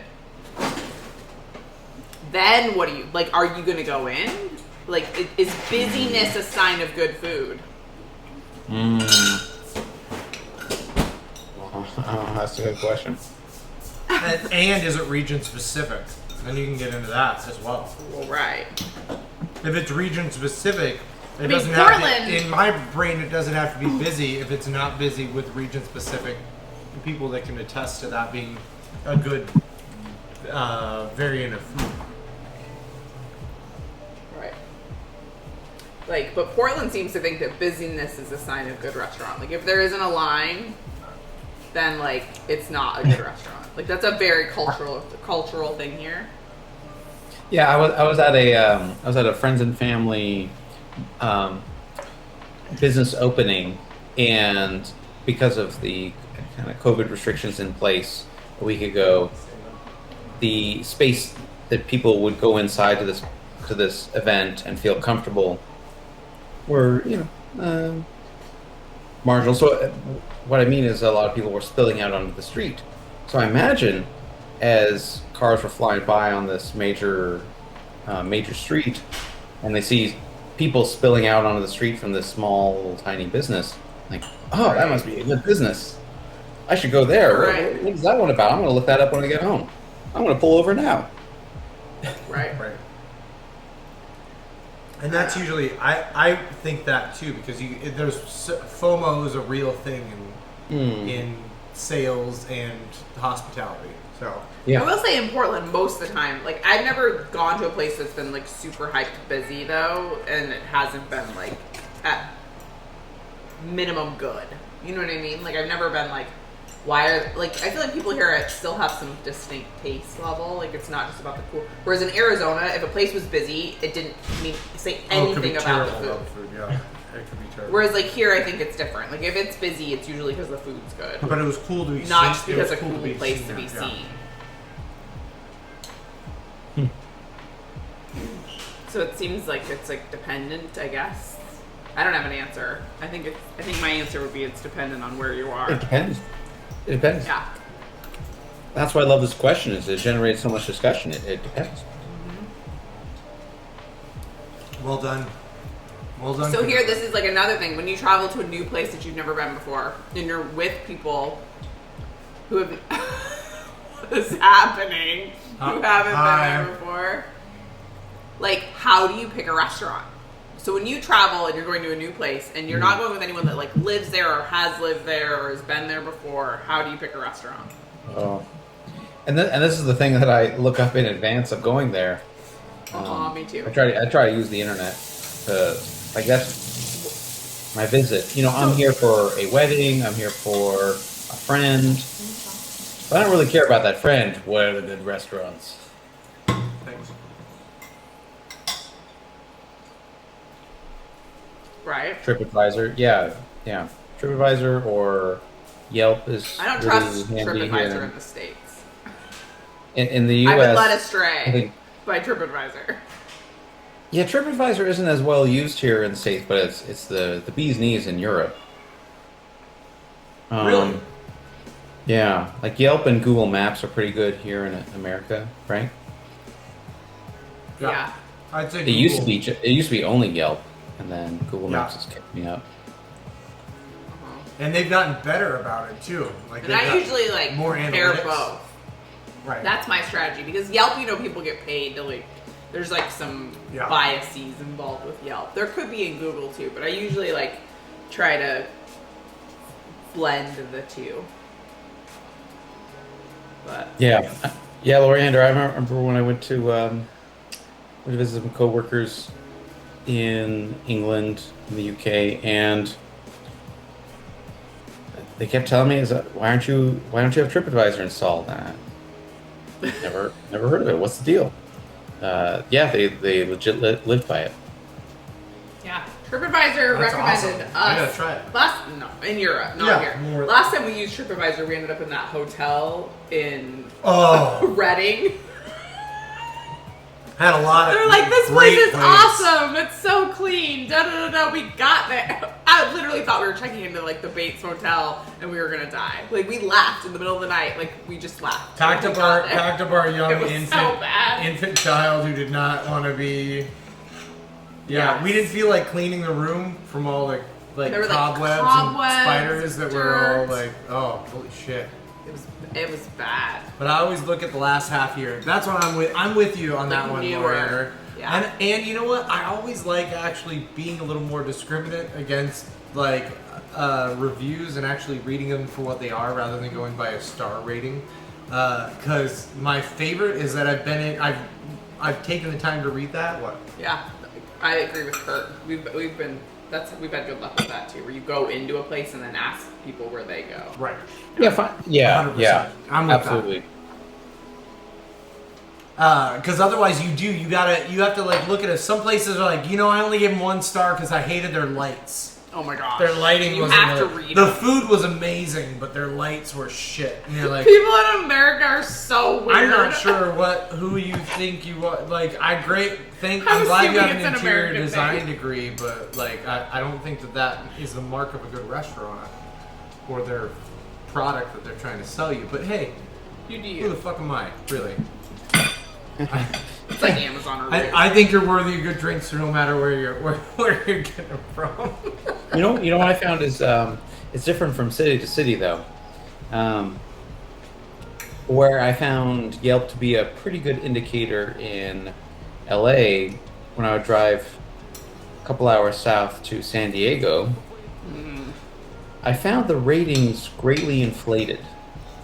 Yeah, I agree with that. I've had a similar. Do you think it's because of Everything- vacationers? Maybe, yeah. Everything was very highly rated, and I would go in there and say, "Wow, this had so many 5-star ratings," and this never steered me wrong in LA. And then I go to in this place in San Diego, it's kind of average. It's kind of are people just nice here, or is it visitors or? Well, when you are on vacation, you're willing to see the rosier side of life. So, let's be honest. You True. know what I mean? Like, And I wouldn't go to LA on vacation. No disrespect to LA, but right. when I Yeah, LA is fantastic, but it's going to leave a bad taste in people's mouths because people go there and they spend so much time in traffic. right. It took me so long to get everywhere. But when I lived there, it was awesome. It's just kind of like you get used to it. It's like rain in Seattle. You know it's going to add another hour to your day. It's Yeah, inconvenient, but it's life. Here in the Pacific Northwest, like rain is a part of life. Here in Portland, definitely in Seattle, you just deal with it. But the trade-off, there's so many other nice things. In LA, you have sunny weather all year round. You have great restaurants, international culture, but you have to deal with this traffic problem. Right. So vacationers, see that, and that's all they see. There's so much more to it. Right, but at least you're not dealing with the rain, and you're not dealing with this, and you're not dealing. There's all these other. There's trade-offs. There's always these trade-offs to it. And if you Just pick like- a place, and if you pick a particular place in LA where it's like, well, I'm not gonna get on the highway. I'm just gonna explore this one area. There's so much in that one area. It's Right. amazing, delicious, high quality, whatever it is you're looking for. It's just people don't know, and I booked an Airbnb, and then it took 2 hours to get to Disneyland. Right. That's my favorite part about LA, though, is that like each exit along the freeway, and if you're laughing about Kurt's Applebee's comment, I'm fucking loving it. I'm loving it as well. I almost took a moment, and I didn't want to interrupt you to join in on that. Yeah, I saw that Arizona's just the now. same way. Sorry. Arizona is the exact same way, Kurt. Well done. And Loriander, yes, I'm looking forward to. We're all talking about trying to take some trips to Europe here coming up soon, and I'm looking forward to trying TripAdvisor then for the first time for that. I've only ever used it to try and find hotels. I didn't know it was a thing for food. Yeah. But John, that's what I loved about. I really do like that about California, and people talk a ton of shit about California, and I know it's expensive and all the things, but that every exit on the freeway is a new neighborhood, Yeah. and you don't actually have to leave that neighborhood really too far. It's kind of like Portland. Like we have our little things. We want to go to other places, and you and I both like that we can travel around Portland fairly quickly to do that, to try all the things that Portland has to offer. But they're, you know, I never really minded that, and I loved it for what it was. Yeah, the freeways suck, but hey, guess what? Don't go on it between this time and this time, and you might be okay. You know, if I didn't have to drive. Yeah, I think 2 you just have hours to to a go job there and and live not. locally. You like go there and you find. I think if you've never been there, it's probably intimidating because there are so many places that seem like they're in the middle of everything. Like it's hard to pick the places out to stay in. Like just because of the way they describe. But like if you can find if you go there with the plan that you're just gonna go there and not. And like you're gonna either walk places depending upon where you're staying, or you're just gonna stay in that general area. Instead of like, I feel like LA is the one place that maybe I wouldn't pre-plan. Right. Like I would just like find a place to stay and then just explore that neighborhood once I got there, because you are more likely to like just find good stuff just staying where you are. Yeah. Unless you're like Sounds near like the Kurt, beach. Some of sounds that like Kurt stuff. figured it out in DC, going to a downtown metro stop weekend by weekend. Oh, smart. Each stop. Yeah. Yeah. This was before kids, Kurt. I know it was. It was just written in that kind of way. Written Kids. before what? Kurt. Do you have kids? Kurt? Pre-kids. Does Kurt have kids? This was written prior to having children. I would love to. This sounds fantastic, though. Otherwise, I would like to make that happen. Yeah, I kind of now, and he's talking about. Okay. Yeah. We knew it. We got it. We've been there. I kind of want to see like maybe, you know, if Thirsty Therapy goes on the road, I would love to see Billy and Bree in the back of the cab getting recommendations. Yeah. What was that, Cash Cab? Remember that game show? Yeah, Like Cash Cab style. Yeah. Instead of like trivia, we're gonna be like, wait, where are we going? Where do we go? Hey dude, where are we going? They'll be like, where do you want to go? You tell us, cab driver. Where do we want to go? So if it's Portland, they would always say Oregon, right? Right. Especially because it's closer to the airport. They're like, if they're picking you up from the airport, they're like, let's get you out of here. Yeah. We should maybe try that here. We get like an Uber driver. Although Uber drivers, I don't Go know. on. Yeah. I get a lot of tripping in a parent cab. Uber drivers. Have you noticed that, John? I get a lot of Uber drivers that are parents. That it's like their side gig. Geriatric Uber drivers? No, they're not geriatric. They're like RAs, but they like side job. The last 2 times I've gotten an Uber, they're like a parent or like a teacher, poor teachers. No. And it's like their side gig. And so Speaking of- they don't have like it's not the same. It's not Like- the same ownership. They're It's like, not the I'm same. just Like, doing they're this. like, I don't go out. Right. Like I just no. do this. This is my third job. What the fuck are you asking me about fancy restaurants for, asshole? Read the room. Read the Uber. No, they're never like that, are they? No, they're not like that. But That I was might the be. cat. The good thing I'm not an Uber driver. no, my gosh, if you were an Uber driver, like Billy would be like, let's go to this place. So you have to try this place, and then we're gonna go to this place, and then we're gonna do this. He'd like plan their whole night, and he'd like wait, and he'd wait outside for them. No, I Like, got it's all you. funny. As soon as they got in the car, I'd be like, "Brr, brr, brr." Maybe that's what you should do. You're here to eat. I will take you to all the places. Maybe that's what I should Wait, do. what if your rider asks you, okay, hey, I'm just in Portland for the weekend. Where are the clubs? Oh, they'll be like, I've done this before. I've had friends come here and say that to me. And we're like- and I bring them to the most boring shop because I don't know shit. I don't know you about bring the him to the clubs. vegan strip club. I bring them to the vegan strip club. Casa Diablo. No, I didn't actually, but yeah. Basically, yeah. Or where did I end up? I ended up with one of my friends in like that basement bar, McMenamin's basement bar that they took over on, right where the street splits on Broadway, on base. No, we're not in Arizona. That's based. No, what's Sandy? what's our In base Burnside. line? Is it Broadway? Burnside. Thank you. What's our Yeah, where it Yeah, splits yeah, off the, here on Burnside. Yeah, the underground bar. Yeah, in the Crystal Hotel. Crystal Ballroom. There is that one at the Crystal Ballroom. There's another one on full on Burnside where it starts to split away closer to 3rd, 5th, I think. On which side of the river? On this side of the river, on the west side. Downtown on the west side of the river. You know, one of those old not the style. Crystal Ballroom? I don't. It's not because Crystal Ballroom's closer Third. to the 20. Baseline Baseline. Burnside doesn't split on 3rd. It's close to. No, I used to take it to get to 3rd when I took Mount home. Maybe it's like 7th or 9th, but anyway, it's a split, and you know one of those old where the food carts are. where they used to be like you know the old San Francisco style like kind of triangular buildings, John, where like the entrances are on this Yeah, side. I'm pretty and sure then we're talking building about the gets same bigger. location. Maybe we are, but I didn't think it was Crystal Ballroom. The Crystal Ballroom is technically like across the street. By Voodoo Donut. Okay. No, a little ways from there. Who's winning, John? Yeah, who's winning, John? I want to know. That guy won. He won. Okay. I'm glad you're here to call it.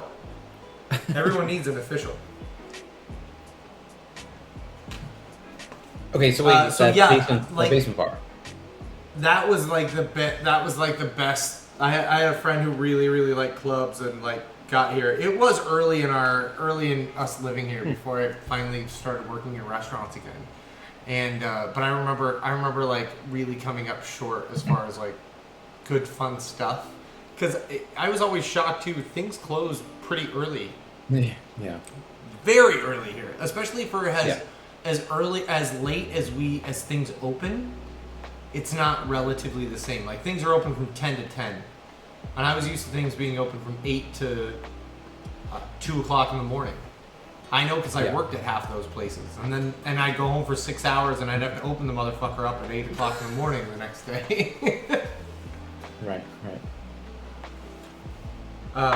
So yeah, that always shocked me. I don't know. So I don't know where I would. I think my story was that I'd come up lame as a motherfucker when I was trying to like lame as shit with a good place to bring somebody to party. If it The was a club. party place, there's no I'd way. I'd go to one of the gay clubs on. Yeah, they're the only fun places. On oh my god, what's the street now? Harvey Milk. Probably. I think that'd be probably one of the most fun places to go and actually have a good time. Only Yeah. probably because I'm over like the same clubs I was hanging out at when I was 18 to 24. Yeah, I don't know. I would not know. Yeah. Well, then we got to answer this question for you, John. Apparently, Who do we ask? John and I are No, having a I'm just saying we would all be lame Uber drivers. We could We would be. say, oh, well, you got to eat at these Food. places. Food we got.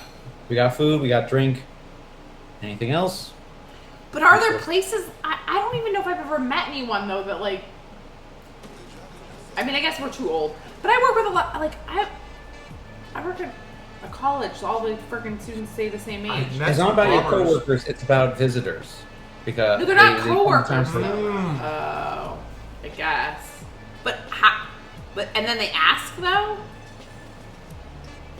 I don't know. I'm just imagining people coming here for the Somebody weekend. coming here Like, from give me the thing that I get in my hometown. See, that's what he's like. Give me my equivalent. Your equivalent of my thing. Or I'm here, or I don't have anything in my hometown. I'm here for a party. What's the party thing to do? And we're like, Voodoo Donuts. Right. And I wouldn't even say that anymore because Voodoo Donuts is fucking garbage They since they sold sold out. out. Since they were sold away. Their donuts taste like shit now. Wow, truth. I agree truth with bombs. Kurt. I Pinball was- and arcade bars are super. That's where I'm Yeah, that is kind of the quintessential thing about Portland. Or just an old, like some old house that has a restaurant and bar in it. Like And you're Ground like, Control. Is this my Like, grandma's that's my house? jam. And they're like, no, welcome in. It's a restaurant, and there's you can sit in the backyard and have cocktails.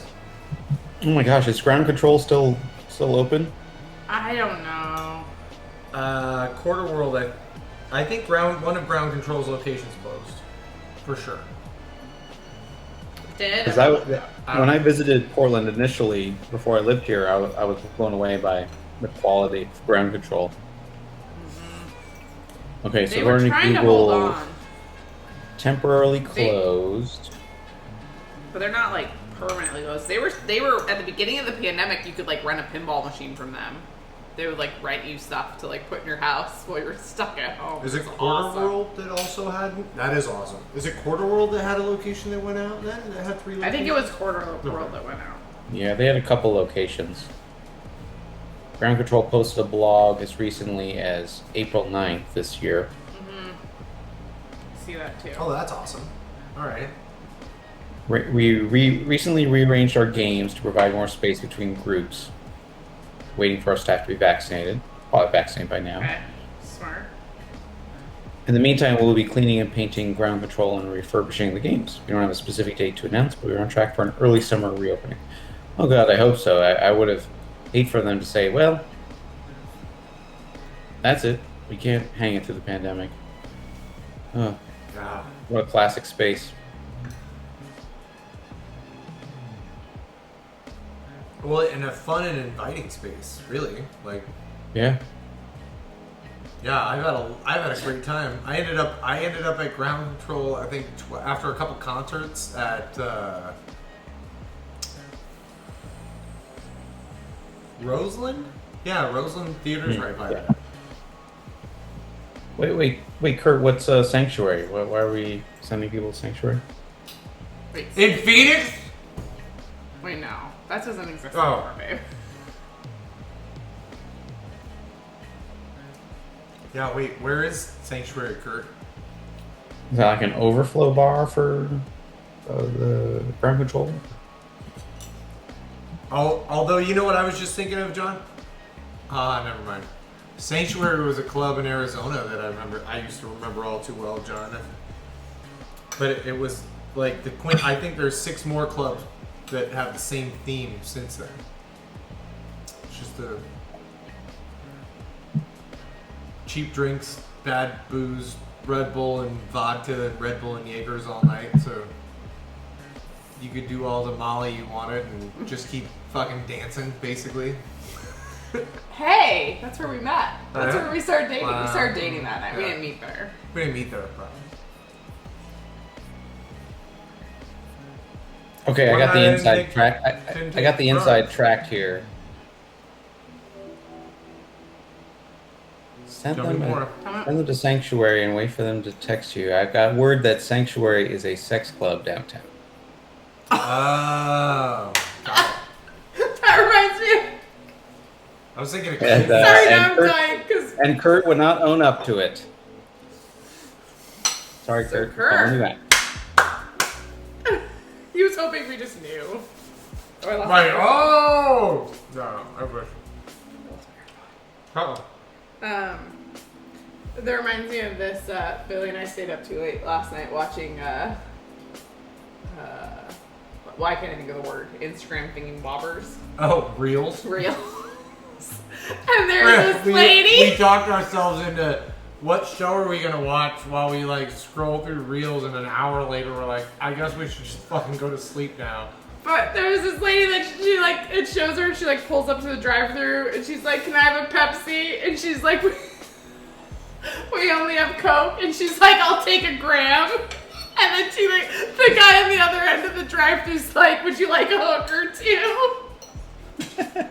Would you like me to throw in a hooker with that too? And her face is And like, the lady was just amazing. like, oh shit. She thought she was being slick as fuck. Like, yeah, I'll take a gram of Coke then. He's like, would you like me to throw in a hooker with that too? And she's like, oh fuck. Like, caught her sideways. Like, It was that so- guy's faster than I thought I was. Yeah. Holy shit. Wait a second. That's awesome.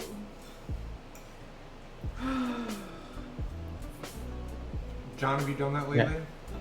Lorander, are you at work? Right? They keep leaving. Nice They to keep see you leaving again. and coming back. He's Right. like, come back, come back.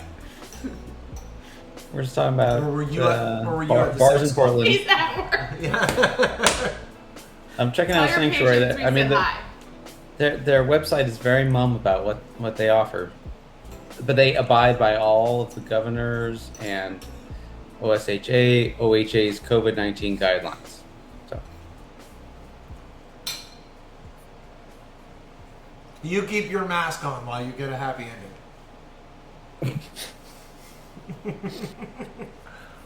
I feel so safe, John.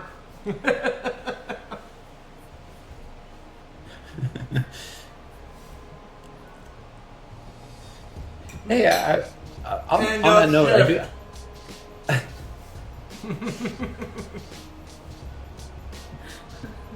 Oh, they were wearing masks to begin with this whole time. Oh, this whole time. I had to give someone insulin. This is amazing. I love where we are on two different levels. Having to give someone insulin and the sex club having to wear masks at the beginning. Of course they did. Do you think they just talked sweetly to your junk that whole time? You're beautiful. You're fantastic. Like through the mask. Maybe they just breathed on it heavily. Sorry. Just thinking the idea of a masked sex worker. A sex worker? Yeah, Yeah, like it seems impossible. I mean, not impossible. At that point, I'd want somebody with the stature of a trucker and a burly voice that could, I could actually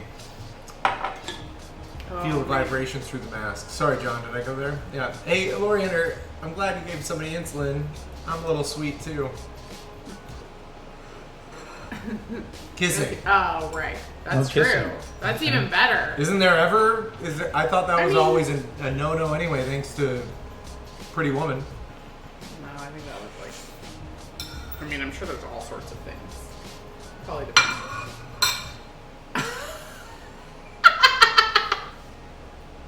That's true.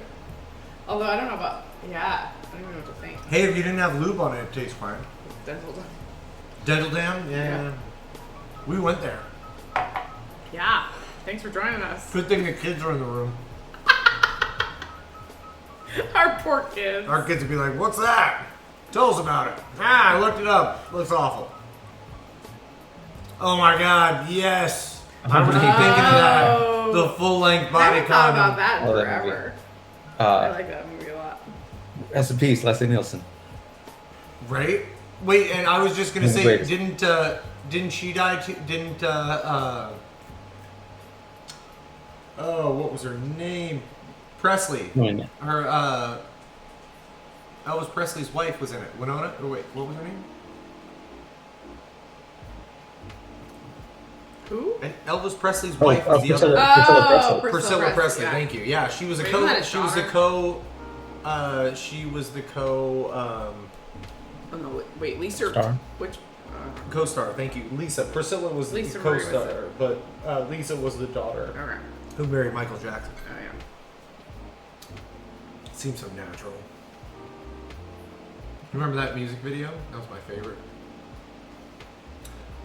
Do you remember the time when we fell in love? Do you remember that, John? Yeah. She was there. Yeah, she's got to be still alive. Isn't she still alive? Really? Yeah. I'm looking at her IMDb. Does not mention death, so yeah, Yeah. still alive. She's there. Born Way to in- go. Born in 1945, still going. One spouse, Elvis Presley. Only one. Wow, yeah, I suppose that did it. Hmm. That's a legend. That's a legend to live up to. I feel like it's like the mom of the Royal Tenenbaums when no one wants to date her because she dated all these like famous guys throughout history. Fascinating.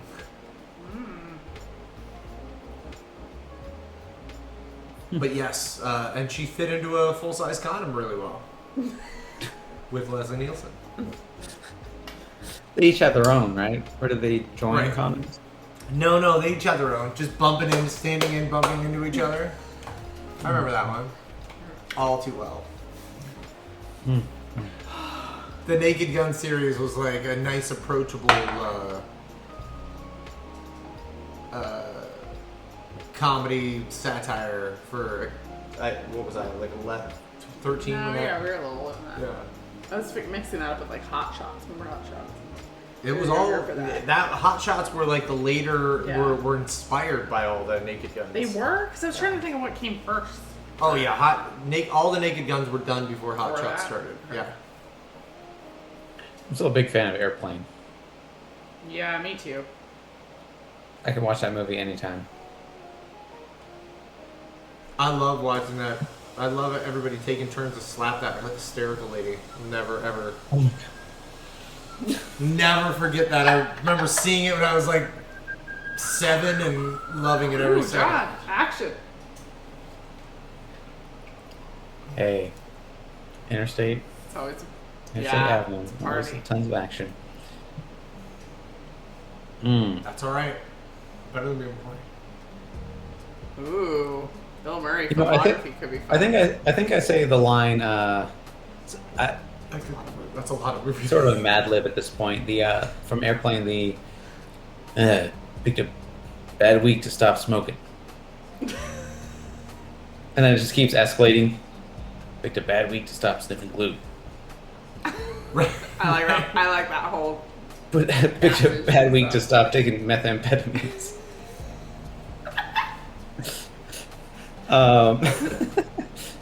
I like that. I feel like I use that one at least once a week. Bad week to stop smoking, even though I never smoked.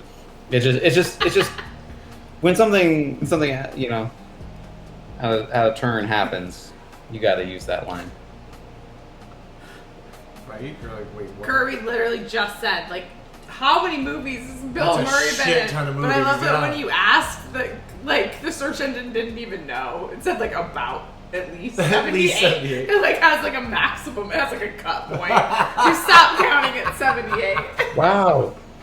Ah. Wow! And What do you consider a Bill Murray movie, though? Is it something he just makes a, hey, what's up, kid? Left. Is a Bill Murray movie just something he makes a cameo in, or he's in for more than 5 minutes? Because that could be. Do you pick Osmosis Jones to be your Bill Murray movie? When really you're Ooh, just that's a like, good one. oh my god. We just watched that with our kids. We again. turned our kids on to that one.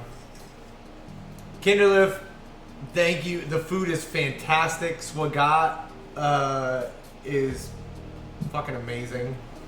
Came through in a clutch. Although we missed some of our favorite little sauces. We're loving it. John got all of them. It's his first time. Thanks, bud. Kurt, what's the Cameo. He's What's the got it weird- on there. what- Cameo counts. Voice only. No dice. According Oh, to. Okay. the voice only is no good? What's like the most obscure cameo? Like you're just there for 5 seconds of Bill Murray or something. What's the rarest Bill Murray appearance? Yeah.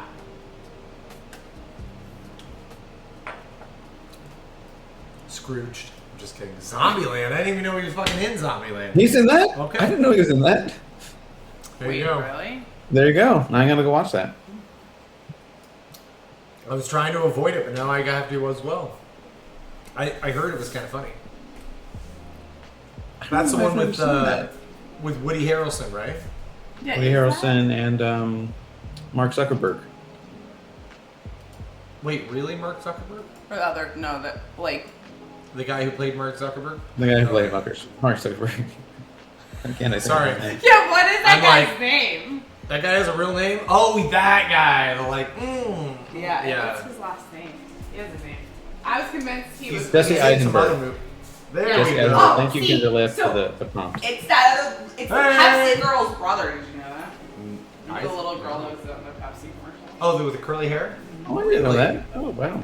Yeah, it's his little sister. And I always kind of freak out because my babysitter when I was a small child, when I lived in Minnesota, her name was Tiffany Eisenberg, and she looked exactly like those kids, and I swear to God it was her kids. It wasn't, but it was still a fun story because I was always shocked that they looked so much alike.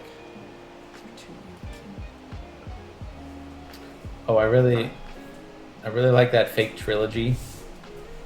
The Kurt arranged the fake Bill Murray trilogy. Wait. We're making a feature. What about Bob? Lost in Oh Translation? yeah, All right. I feel like that. I love What totally About Bob when I was I a kid. love When Lost he's- in Translation. When he's stuck, I love yeah, Lost in Lost in Translation. Translation is kind of a given for me, but like the What About Bob when he's stuck on the fucking stuck to the mast of the sailboat. It's like, yeah, I'm sailing.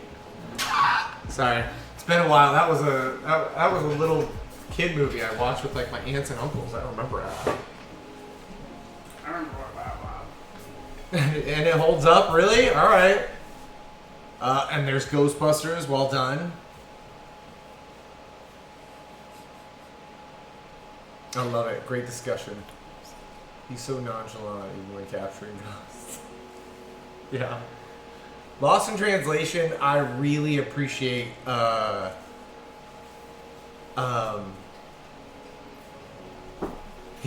really appreciate. It was one of the first movies that I'm not sure it was the first movie created that way. I know it wasn't, but like, it was one of the first movies that I was able to appreciate and open up and let in his morose melancholy of like humanity,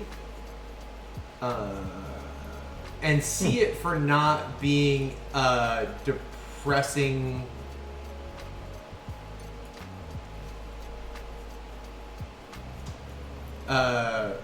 Complete give up in life as much as I like expected it to be. You know, when you see enough of somebody and enough humanity that you're cheering for the person, I think that's like in a small way, and it's not about like huge triumphs. It's about, and I think that makes it more human and more realistic. It's about small victories and small wins, and Yeah. and feeling and finding love in like small situations, even when Like it's unexpected situations. when too. it's And not, that love when doesn't you're always getting have out to of your be house, that right? thing From your too. wife and Yeah. from your, you know, obviously you and your wife are really charming together, but there's that other, you know what I mean? You can find love and fulfillment from humanity around you, and it doesn't have to be necessarily that you're like jumping on top of somebody with your clothes off right off the bat to get that. Like that's pretty cool. It's about being seen. And it was multi-generational. That's 100% about being seen and seeing the other person. They both were people desperate to be seen for who they were. Yeah, I like that. I avoided movies, I avoided movies purposefully that were like that before it. I felt like they were delivered in a trite, unfounded way sometimes, and then, or it just made me uncomfortable. Maybe it was so real that it made me uncomfortable enough to not want to like let that part in or sit in it enough for a whole movie. It's weird. I thought about it a hot minute.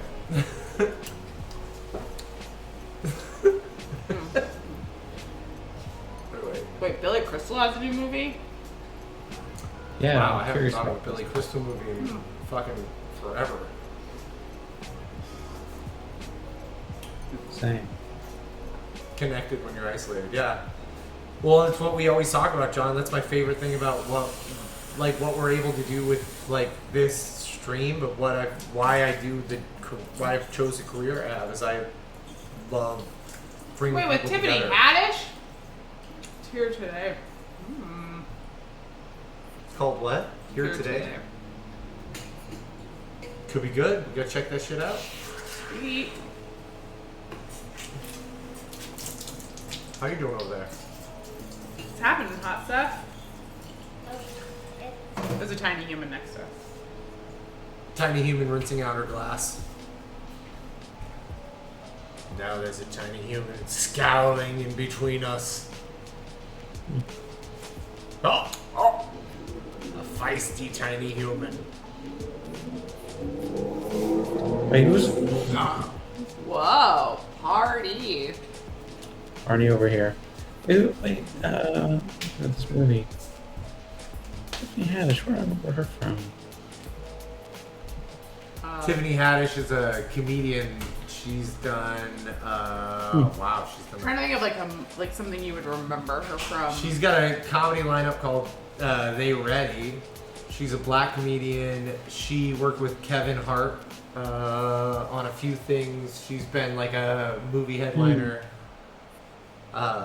for like a lot of mainstream movies, but I haven't watched a lot of movies in the last few years that are like trying to stay current, up to date. So We've I'm done not really better this sure. year. Well, 'Cause less came because out. of pandemic, and yeah, it was pretty fucking easy when you're like streaming when you're binging everything. Yeah, you can do it's a pandemic. You can do Game of Thrones in a weekend if you want to. Throw pizza under the door for your kids. What movies are you experts in now? Are we movies? Experts? What do you mean by experts? But you said something changed in the pandemic. What did you become like? Well, I don't know. Maybe not movies. We watched a caught lot up more now. shows. Yeah, well, and just the idea that like, well, and Bree and I too would watch things separately prior to the pandemic because I get off work at 2:00 in the morning. I mean, like, and come we home and watch watch shows from 2 to 4 or 5 in the morning, and then go to sleep, and then so We saw, now we like- actually see things together. Yeah, and we saw like Wonder Woman, like anything that like was really streaming, we pretty much watched for the most part. Yeah. Like movie wise, we would never have saw like we. So, would've- hey, if you want to go, and family-friendly movies, that we've had a lot more of those because we've all been home together for that. Right? There's not like like a lot of Soul and yeah, and see Over that. the Moon. Over the Moon is all I'm all about that with Chunga, the moon spirit. That was a really good one. We just watched that with Zoe again the other day. Zoe and I watched it. Yeah, Julep told me about Soul. I want to see that one. yeah, Soul was good. Soul was good, yeah. Over the Moon was good too. Oh, I'm glad you like that one. What other movies? We've watched other movies too. We've watched a ton. It's just hard to tell. It's where the We year- finally watched Westworld, which that's in a movie, but a series. Oh We yeah, finally the got entire caught up. series. Oh, we never watched that. Spoiler alert! I've only seen the first season, so don't. Okay, well, we'll stop. Watch more though. You should watch more. 'Cause, It like, got better. Okay. It's well, not better. The first season was awesome, but it's like Yeah. it got actually better. it kind of seems like it couldn't get. You don't know where it's gonna go after season 1, but they actually did a pretty good job. Like, Yeah, I'm with you on that. Like, it doesn't run out of storyline, whereas other times you're like, oh, okay, they really only planned on having this one season or the first 2 'cause it's seasons, and based now on they a got to book. stretch it out. Right. so they like. But they did. Yeah, we liked it. I'm actually looking forward to seeing the new season that's gonna come out. And I'm not like that about most things. So I could take almost anything and leave it. I'm kind of morose when it comes to that. Yeah. Feels like the only person I know that can watch like 2 episodes of a season and then be like, I'm done. I'm like, I gotta see it through to the end. And then, but I'm also the same weirdo that I could watch the same. I could watch if I really like it. I'll watch that season like 3 or 4. I'll watch the entire series like 3 or 4 times in a row. Not in a row, but I'll watch it 3 or 4 times over. She's All That by Spike Lee. Yeah. Holy shit, I agree John! with that. I'll give you that. That was my favorite, hands down, my favorite. And you watched it at least. So I twice. like Spike Lee joints. I've watched She's All That. I've watched all of his movies, but they did a remake of it for Netflix, and it's fucking incredible. Yeah, it's really good. It is. I've watched it 7 times. The entire Season. the Well, it's entire only series. Well, it's one. Is it more than one season? 3 seasons. Is it? Or 2 or 3 seasons. Yeah, I've watched it 7 times. It's really fucking fantastic.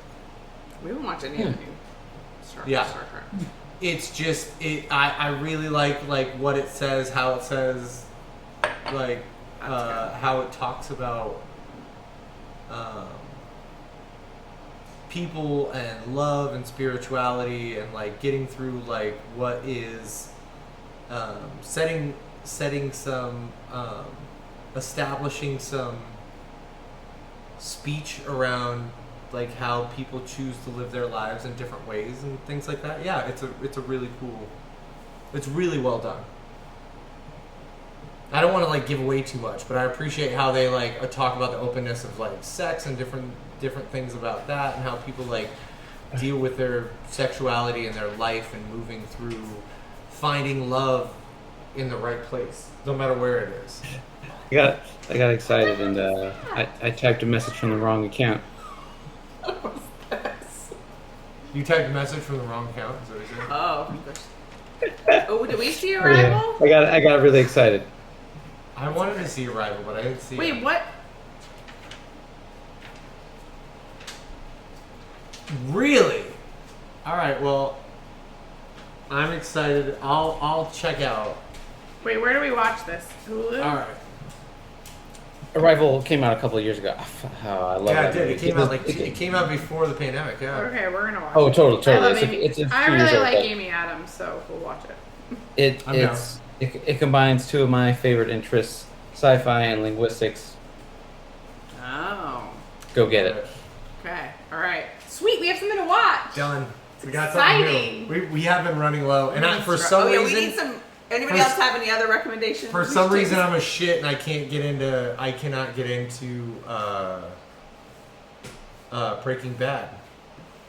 I don't know whether it conjures up too many fond memories of my childhood. He's watched the first. I've watched the first season. No, you didn't watch. No, I watched the season, first like but 8 episodes. You watched 2. Nah, I have watched more than that.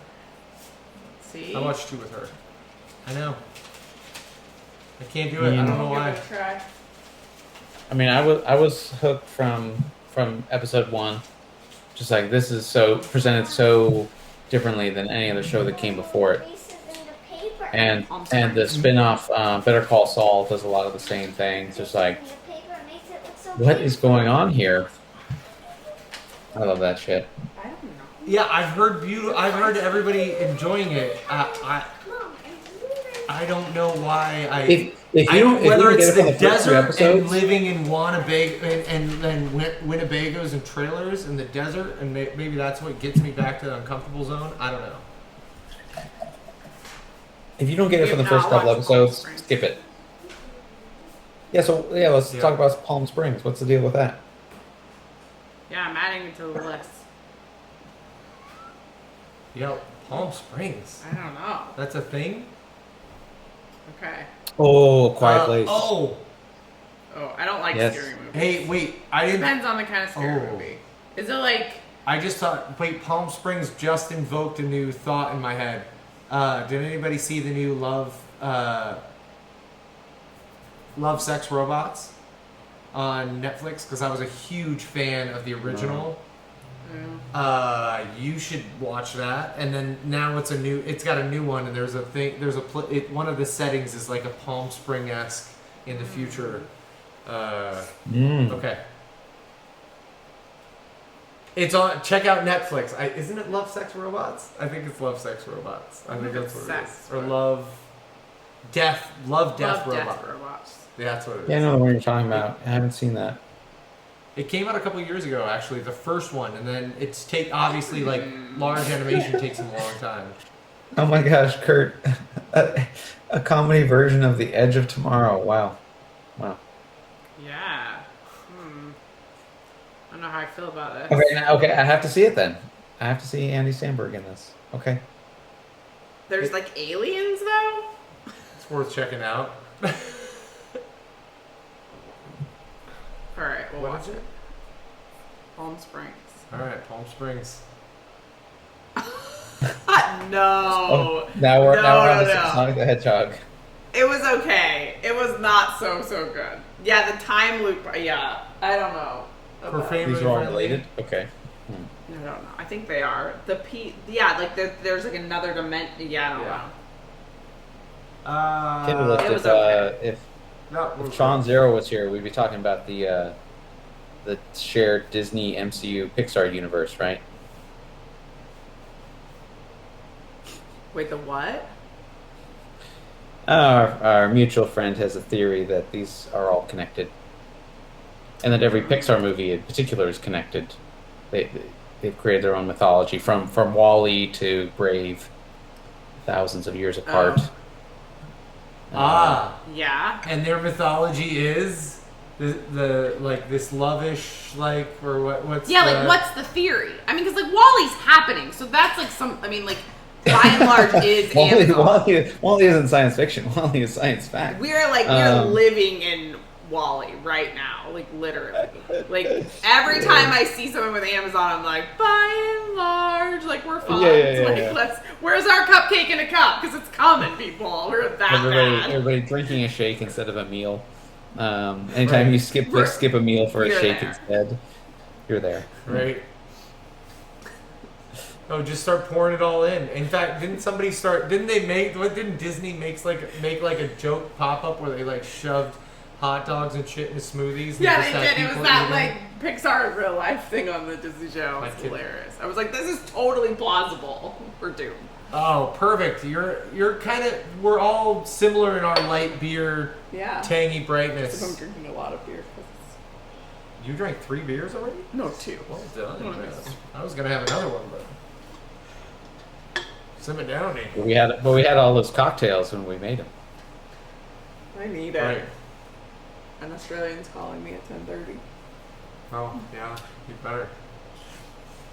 Oh, Kinderlift, you're killing Wait, me. you watched that? Okay, so So, Lucef's how many- not here anymore, and I know she watched it too. And I literally was like, even in a pandemic, I don't have 4 hours to give to the Justice League.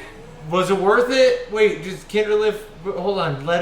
Then. I want to know. I want to know if it was worth it because I love those sorts of movies. I'm a big MCU stan, but I haven't been following the DC stuff as much. Zack Snyder. All right. Was that a yes? It was worth it.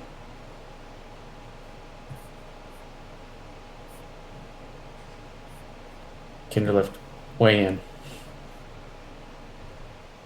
That seems like a okay, but it had Zack Snyder in it, so it made it all right. Like, but did it? Is that enough? I mean, I'm not sure. it's sort of amazing that it got made. That this movie, you know, could have been one and done a few years ago, but then they tried to His piece it daughter back committed together like he suicide, made it. apparently. Oh. Yeah. Oh. So they stopped mid work. Okay. But how far is it from And he really Hmm. compiled 4 himself. hours? All right, so you got my heart in it. So and then knocked it out of the park. All right. All right. Okay. So if we broke it up into 4 nights, the family could do it. We could take Wait, it all is it in. kid friendly though? Oh, I guess we. Probably not. Yeah. Well, our kids maybe. I felt an extra detailed attention to this. Okay. I really appreciate that you felt the need to put the extra detail into us knowing about it instead of just being trite and being like, yes or no, it was good or it was shit. Like, no, that was a much better, like, there was much more information, a lot of things to consider in that. Okay. Yeah, I'm with Kurt though. The other, Wonder Woman's been okay, but it's not. That's the only one that I really have gotten behind. For some reason, Ben Affleck and Batman. I think he got me. I think I spent all my Ben Affleckness. He was Batman in the. I think I spent all my Ben Affleckness in Daredevil. When all my cape and cowl Ben Affleck got spent in Daredevil, and then I just didn't have any more. Oh man, Daredevil was like melodrama to the max. Right? Man. And then you had Evanescence. Evanescence is singing all the songs. Ah! It's like my brother. Angst in a movie. Whoa. Did you watch the Netflix series of Daredevil? Was it Daredevil Netflix series? I had no idea. It was supposedly under the direction of Marvel Studios. So it was supposed to be MCU, although that's debatable now. But it was well done. It was raw, no CGI. Just like they won awards for this very technical scene where it's all just traditional martial arts rigging, one shot, no CGI. That's awesome. Okay, that sounds cool. Is that the same people who did the Iron Fist? Yeah. But don't watch Iron Fist. Watch Daredevil. Okay, I appreciate that. Oh my gosh, yes. Iron Fist came a little short. So I'm totally oh my god. I'm totally with I think that DC should have totally stayed cheeky and comic-y, real comic-y, goofy. Because Marvel did get Marvel, they have their drama thing down. I think they gotta have an angle. What do you think of the new Batman coming out? Wait, there's another one? How I many didn't know there was freaking another one. times can we? Which one is it? Now who's I know. Batman? I know. I love the Christopher Nolan trilogy, one of my favorites. But they're completely reinventing him, seemingly even darker. Why? With Robert Pattinson as Batman. Who's Robert Wait, Pattinson? Robert Pattinson, isn't that the same person who, what else was... I don't know who that is. The Twilight guy. Oh my god. You mean the head boy in Twilight? Yeah. Okay. So So he's DC, like pale and part bat. So Kurt, says DC tried to go gritty and just fucked up. So they're doubling down. They're going even grittier with the Batman. It's the name of the new one. What? I see it. I'm kind of like, I'm into it. People are like, Okay. he's got no, Batman can't be so boyish and frail. And So this is Wait.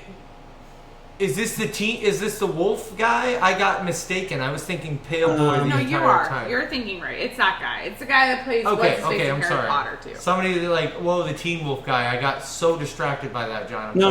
sorry. I never watched Twilight, so I don't know which. But he was in there.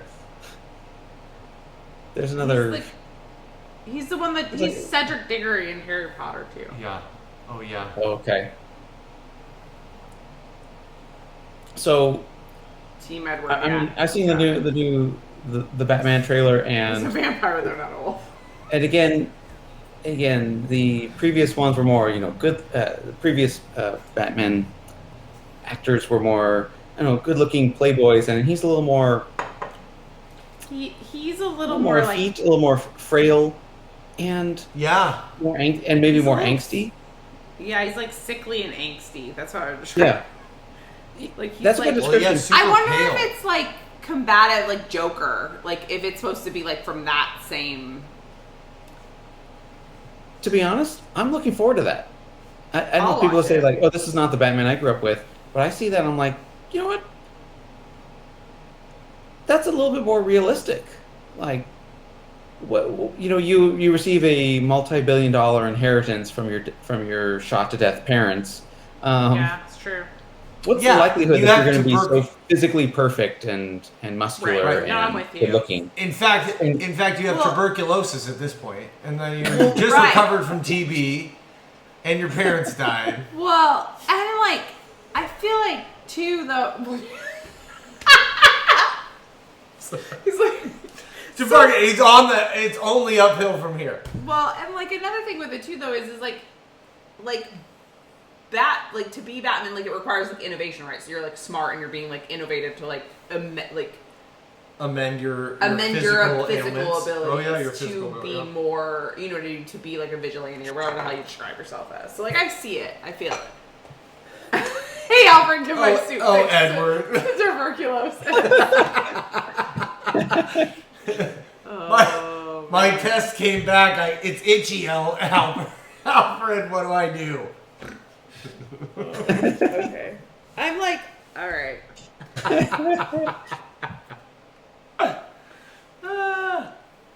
Oh man, you guys are awesome. Thank you for being here. I'm having so much fun. This is super fun.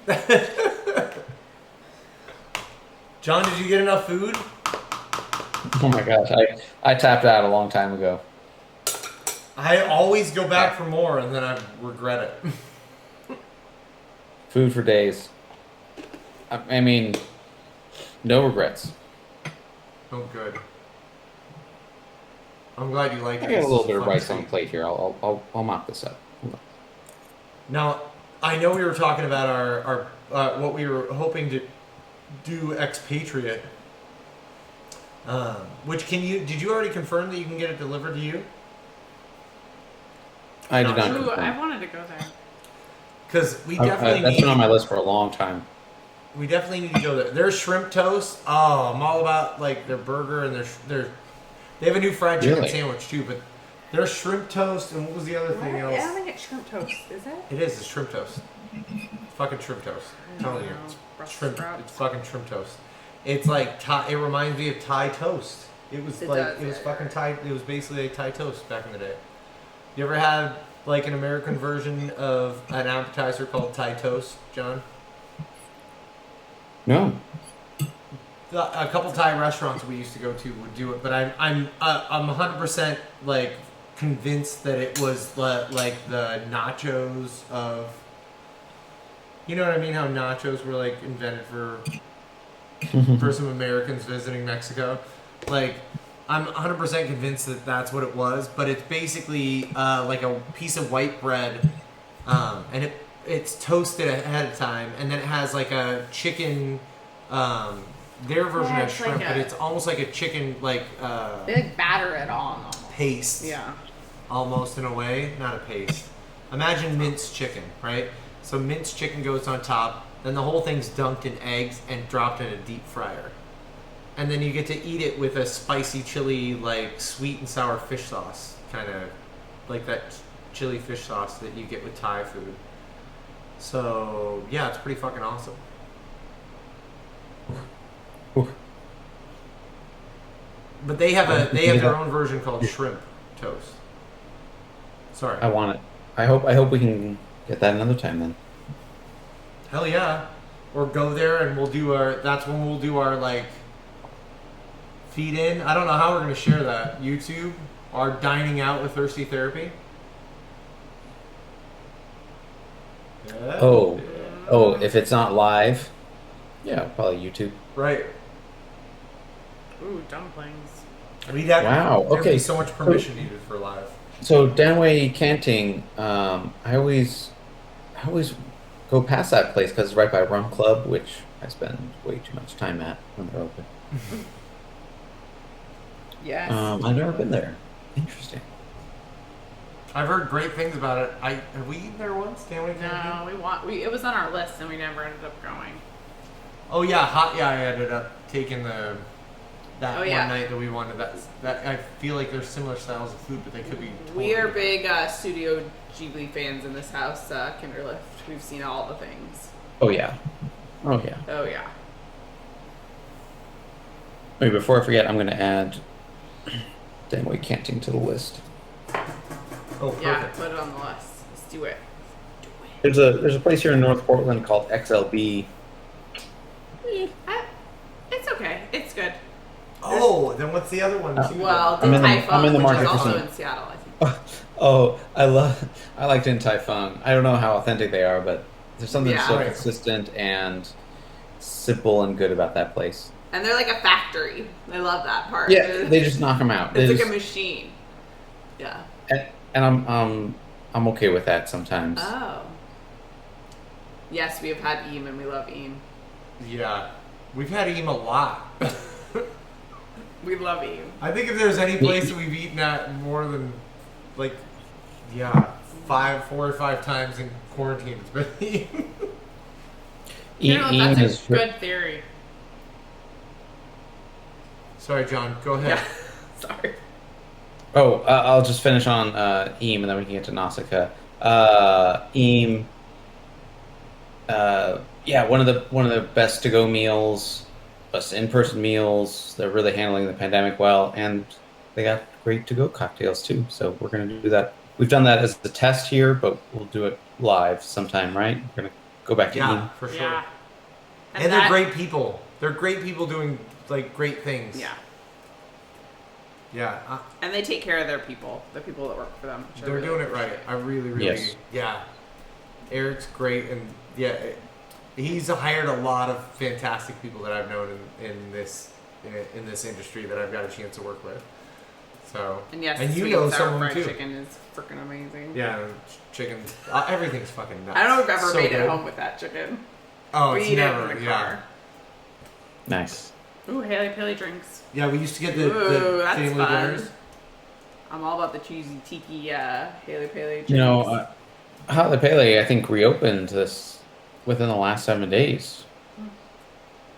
Sorry, they've been doing to-go cocktails and to-go food for a while, but I think they can finally have the capacity to do indoor dining now. You got to bring me there, John. You and I have talked about going there for years together. Yeah. Crushed ice at home, John. Tell Kurt how to make crushed ice at home. Kurt, I will show you. I'm Stand not gonna by, make crushed Kurt. ice now, but I'll just get you the materials. All the things you need Or there's like a to 30 keep to make crushed ice or keep your husband in check.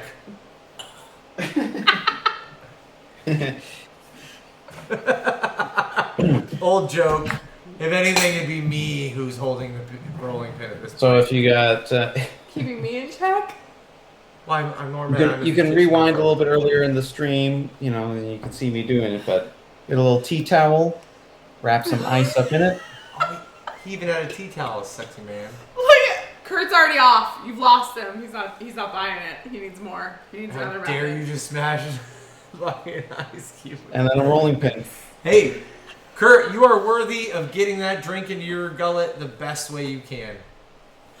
Hey, Kurt, also, Amazon, $35, Hawaiian shaved ice machine. Buy it. You have a 2-year-old. You'll never have to pay for a snow cone Or again. for $150, you can get a wax canvas bag and a hammer from Bull in China. Oh, yeah, Another local place. they're like, yeah, that's ridiculous. That's pretty legit. That's pretty Or- awesome. Hey, or- if Bull in China wants to hook John and I up with one of those, Yeah, we that's will true. smash all of our ice In the bag. from now Today's on. ice brought to you by. We will plug that shit. Right, Yeah, Bull in hands China's down, amazing. every time. Those are- Bull in they're- China does everything they're nice like people, locally too. and by hand, and we're down with their stuff for sure. But it's a little, John. I like your ingenuity as opposed to spending the ducats. As much as you know, you need. tonight's prescription julep was my favorite drink, and that ice was. I was happy with my ice. I'm glad. I stand by it. If I had a machine, I would use that, but without the machine, I'm still pretty happy. Well done. You're not too far off with the machine. It's just a little more slushy like. But look, we didn't even get through. In fact, we got through the entire thing and had a bunch of extra like slushy head on top without any juice. So it was straight up like a kid that drank its way through like I used to. Like drink your way through the slushy and then you got a bunch of ice that like you're like, oh, if I only would have saved a little bit of that, I wouldn't have a big ball of ice, plain tasting fucking ice right now. So, any advice on making a frozen margarita? Keeping it from separating? Oh,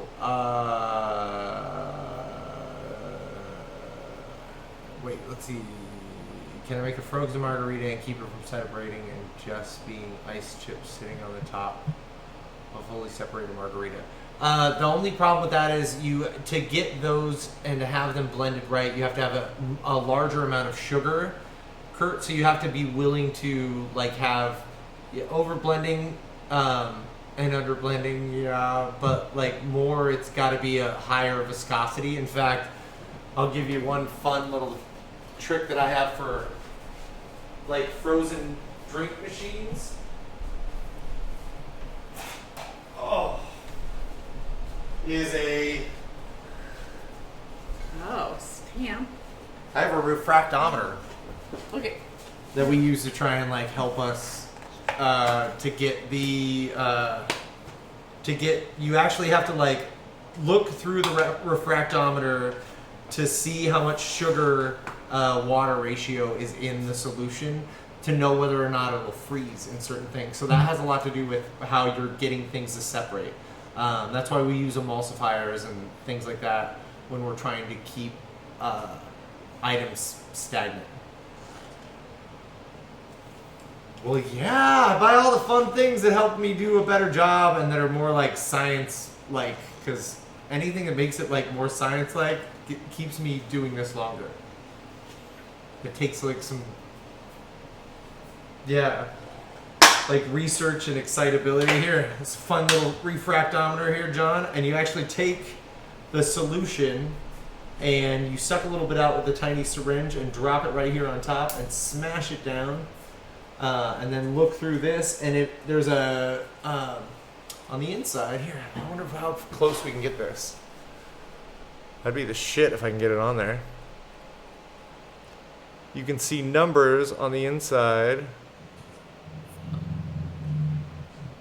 Whoa! Oh shit! You can see them just very briefly. There we go. That is Hey! So that actually shows you then the numbers will, it basically floats essentially the particular amount. Rad, right? dope. What? And that's what you got to do. Like with those frozen margarita machines, you basically, even if there's a recipe, it did this. It figured out what it needed to be the right solution. Sugar dense syrup, yeah. It's a viscosity thing that holds it. Otherwise, you could substitute it out for something like xanthan gum if you had it around. That's a nice thing to hold those. But that's what we use in cooking and in cocktail making if you want to have... I mean, xanthan gum can get gritty, though, so you got to worry about that. But a higher viscosity will help. But that's why those frozen margaritas are super sweet. Usually up the citric acid and up the sugar content, and there's not very much alcohol in them. So I would much rather have a good margarita, John, than I would a frozen margarita. Does that make sense? Like, Yeah, I was going to be cheeky and say, my advice for a blended margarita is just don't blend it. yeah, basically. So thank you for the more scientific answer.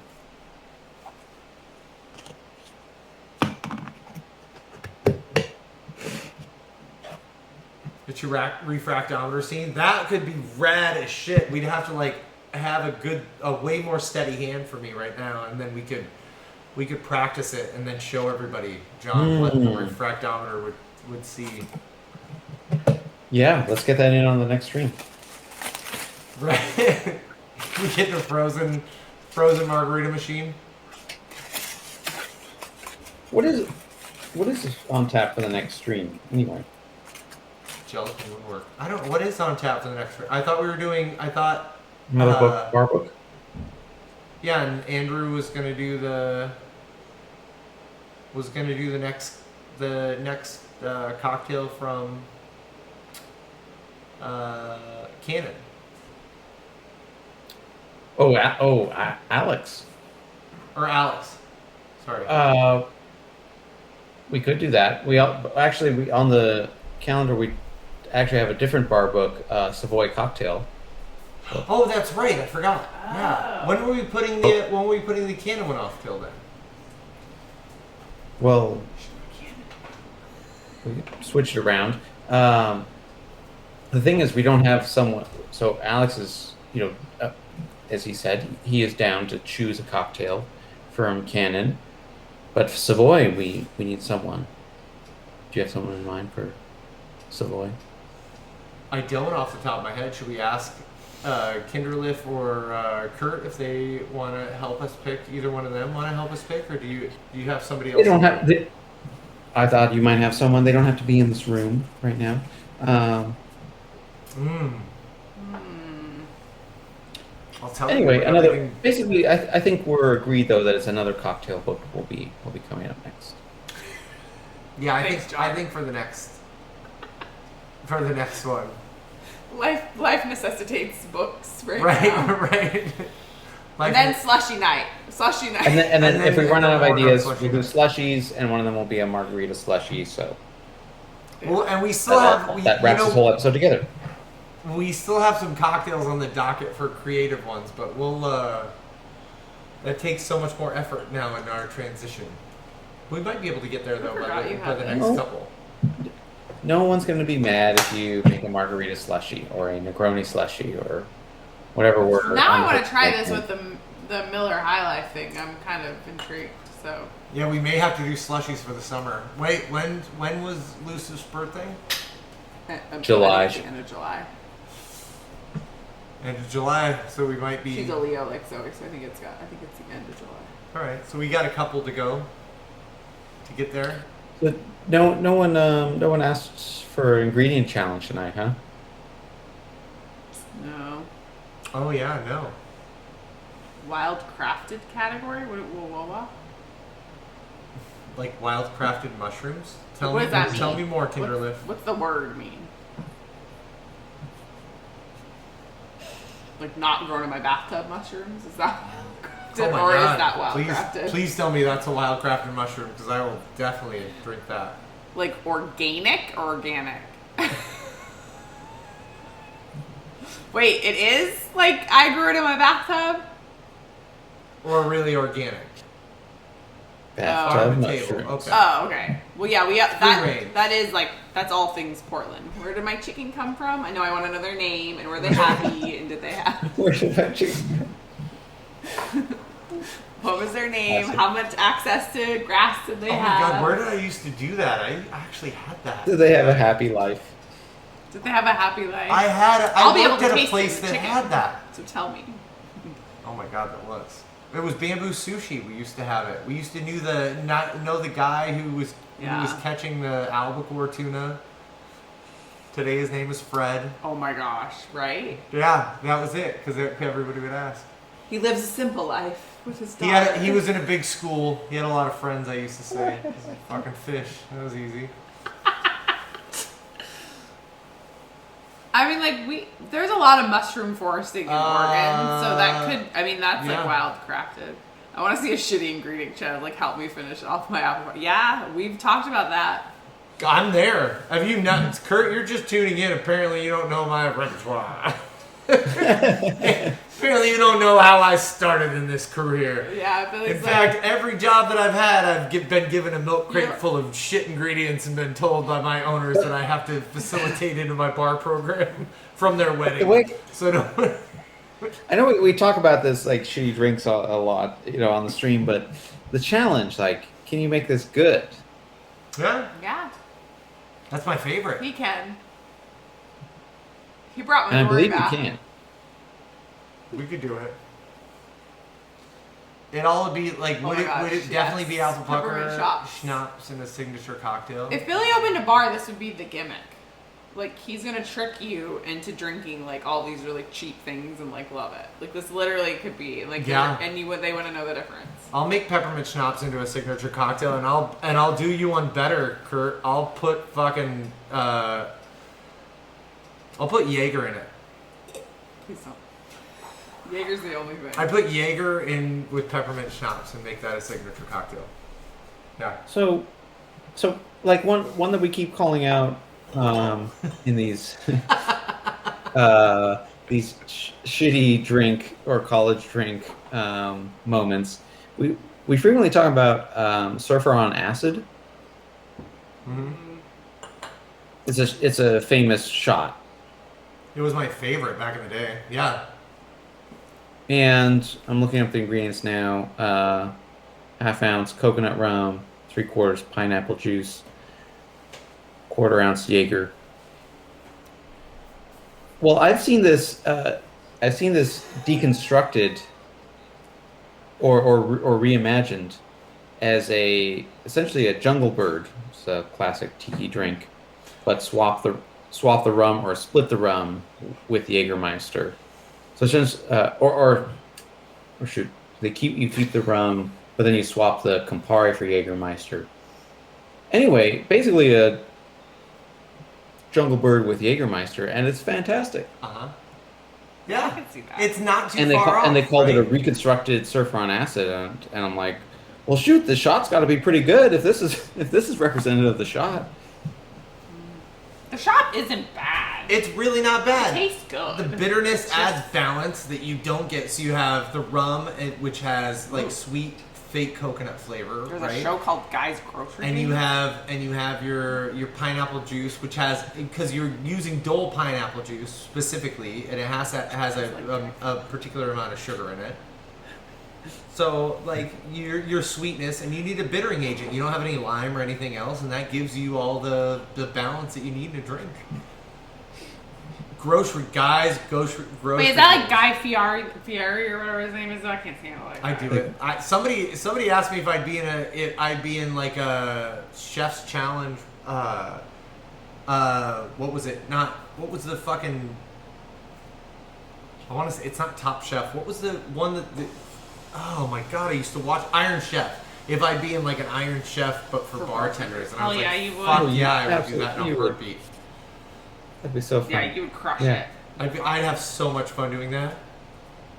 It's a pseudo superpower. It's only got me. Yes, it's got. It is. Oh my gosh, Supermarket pseudo Sweep is. superpower.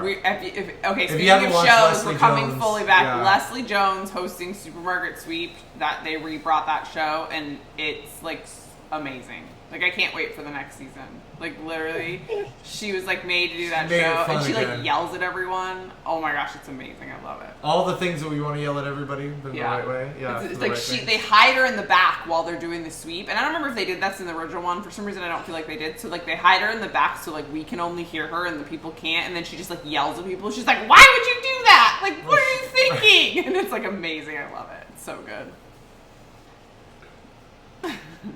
Triple Yeah. G. Yeah, it works. All right. Where do we watch this show? I feel like now I want to see it. Watch Guys Grocery Games. All right. I don't know. Yeah, where is this at?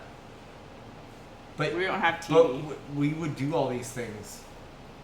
They all sound fun as fuck. Hell yeah, it'd be so fun. And yes, do you know that I already started thinking about what I could do with a banana peel? So don't fuck around. cool. Like, Okay, I was we got already that. like, That's what I was gonna. I was like, have you been thinking about the banana peel drink yet? yeah. Would I have time to roast it? Was my first question.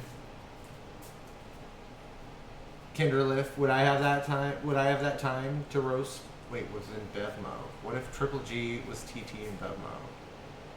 Triple G was The Guys Grocery grocery Game. games. Oh TT man! in Bevmo. And then you unleash us on Bevmo. Yeah. I'd have to have some like real food ingredient, like some real time ingredients though, more than just what Bevmo. Bevmo's got some limes and some lemons at the front and a fucking lighter, and that would get you somewhere, but not like. You need a farmer's market. I think that if you wanted me to make a top-notch drink with like one of those things, I would need a little bit more than. Yeah. You know, what'd be funny. I could see them the whole like Iron Chef challenge. Like, what if they set you and a couple of guys, off in Bevmo, a couple of the bartenders off Bevmo. I could see you, trying to be overly creative and not quite hitting the mark, right? Like the other guys just knew what to go for. That would be a crowd pleaser. But then you set the same group of competitors, you plus these other rando bartenders, in a farmer's market, and I could see you absolutely winning, Billy. Right? I 100% agree with you on that. 100%. Like, you know what I mean? Like that's I'm not going simple. Like, yeah. No, I'm Isn't that with funny? you Like the 100% exact on same that. contestants on the same challenge, the same quest to create a good drink, but given the materials, the mainstream versus let me build from the basics because I understand the basics. You understand the basics, but you understand Right, the and I really fundamentals of appreciate flavor. There's a difference. I really would go around. I'd taste everybody's shit at the farmer's market as I went really, really fast. And then I'd be mapping it in my head. And I'd go back and I'd be like, okay, so I'm going to use lovage from this person and citrus from this person and this lady over here had some fresh pressed jam that she just made from her garden. Like, yeah, we're going to integrate that into here. Yeah. You're 100% right. I could see somebody going into a Bevmo and taking apple flavored Crown Royal and beating me in a contest of like getting people wasted with hamburgers. You know what I mean? But me, if you sent me in a direction of like we wanted you to hit this culinary and we want you to complement this food. Oh yeah, then I'd be all in. Then it's different. It's different in my head. It's totally different in my head. And the type of person that would appreciate what I do is different for that particular thing too, because I'm not making necessarily just the sweet crowd pleaser. I'm challenging your taste buds just a little bit. Triple B. Billy's Boozy Bee Adventure. Oh my god, we gotta do it. I'd do it in a heartbeat. That I would love to do. Take me to drop me into a farmer's market or a market in different places around the world, John, and let me just give me a local chef to take me to taste all these things, and by the end of the show, I'm like I've learned what they're trying to teach me about their flavors, and then I've come up with something on my own to go along with that. Mm-hmm. I'd love that.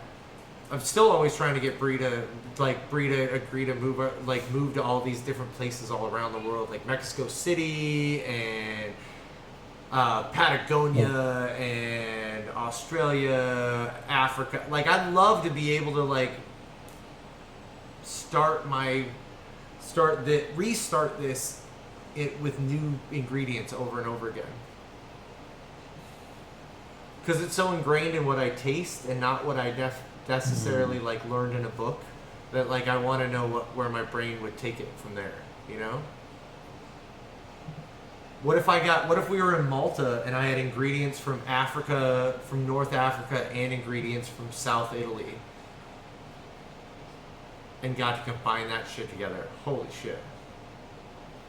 I managed to fuck up brandy cherries a week ago, so that's definitely not me. Wait, Kurt, how did you fuck them up? I bet we can save them. I hope you didn't throw them away.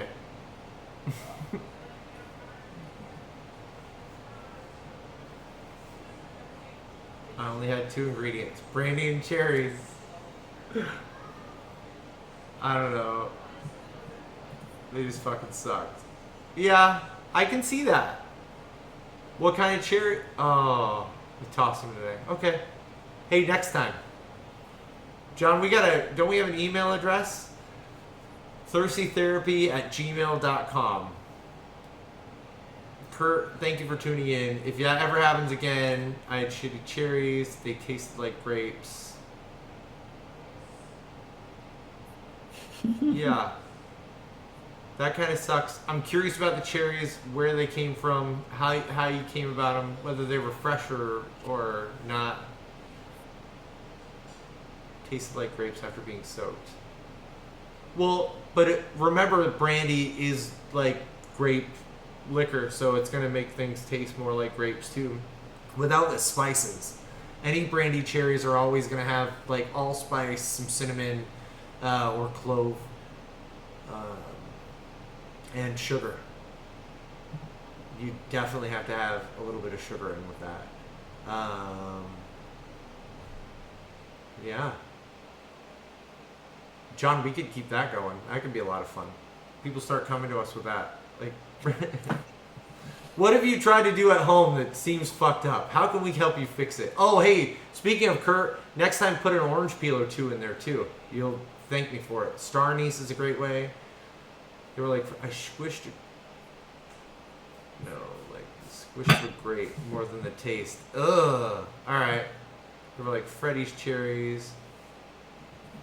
It was brandy and some syrup.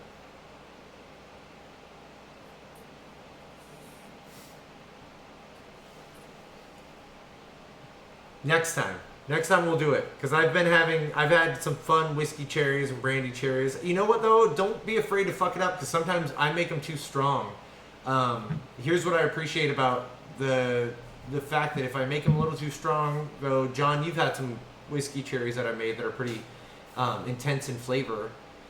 Yeah. The nice part about it is that you can always dilute that flavor by taking some of that cordial, that cherry cordial, the cherry bounce, some people call it, taking that out and adding just a little bit more straight alcohol to it, and then keep that aside. I mean, that stuff is gold.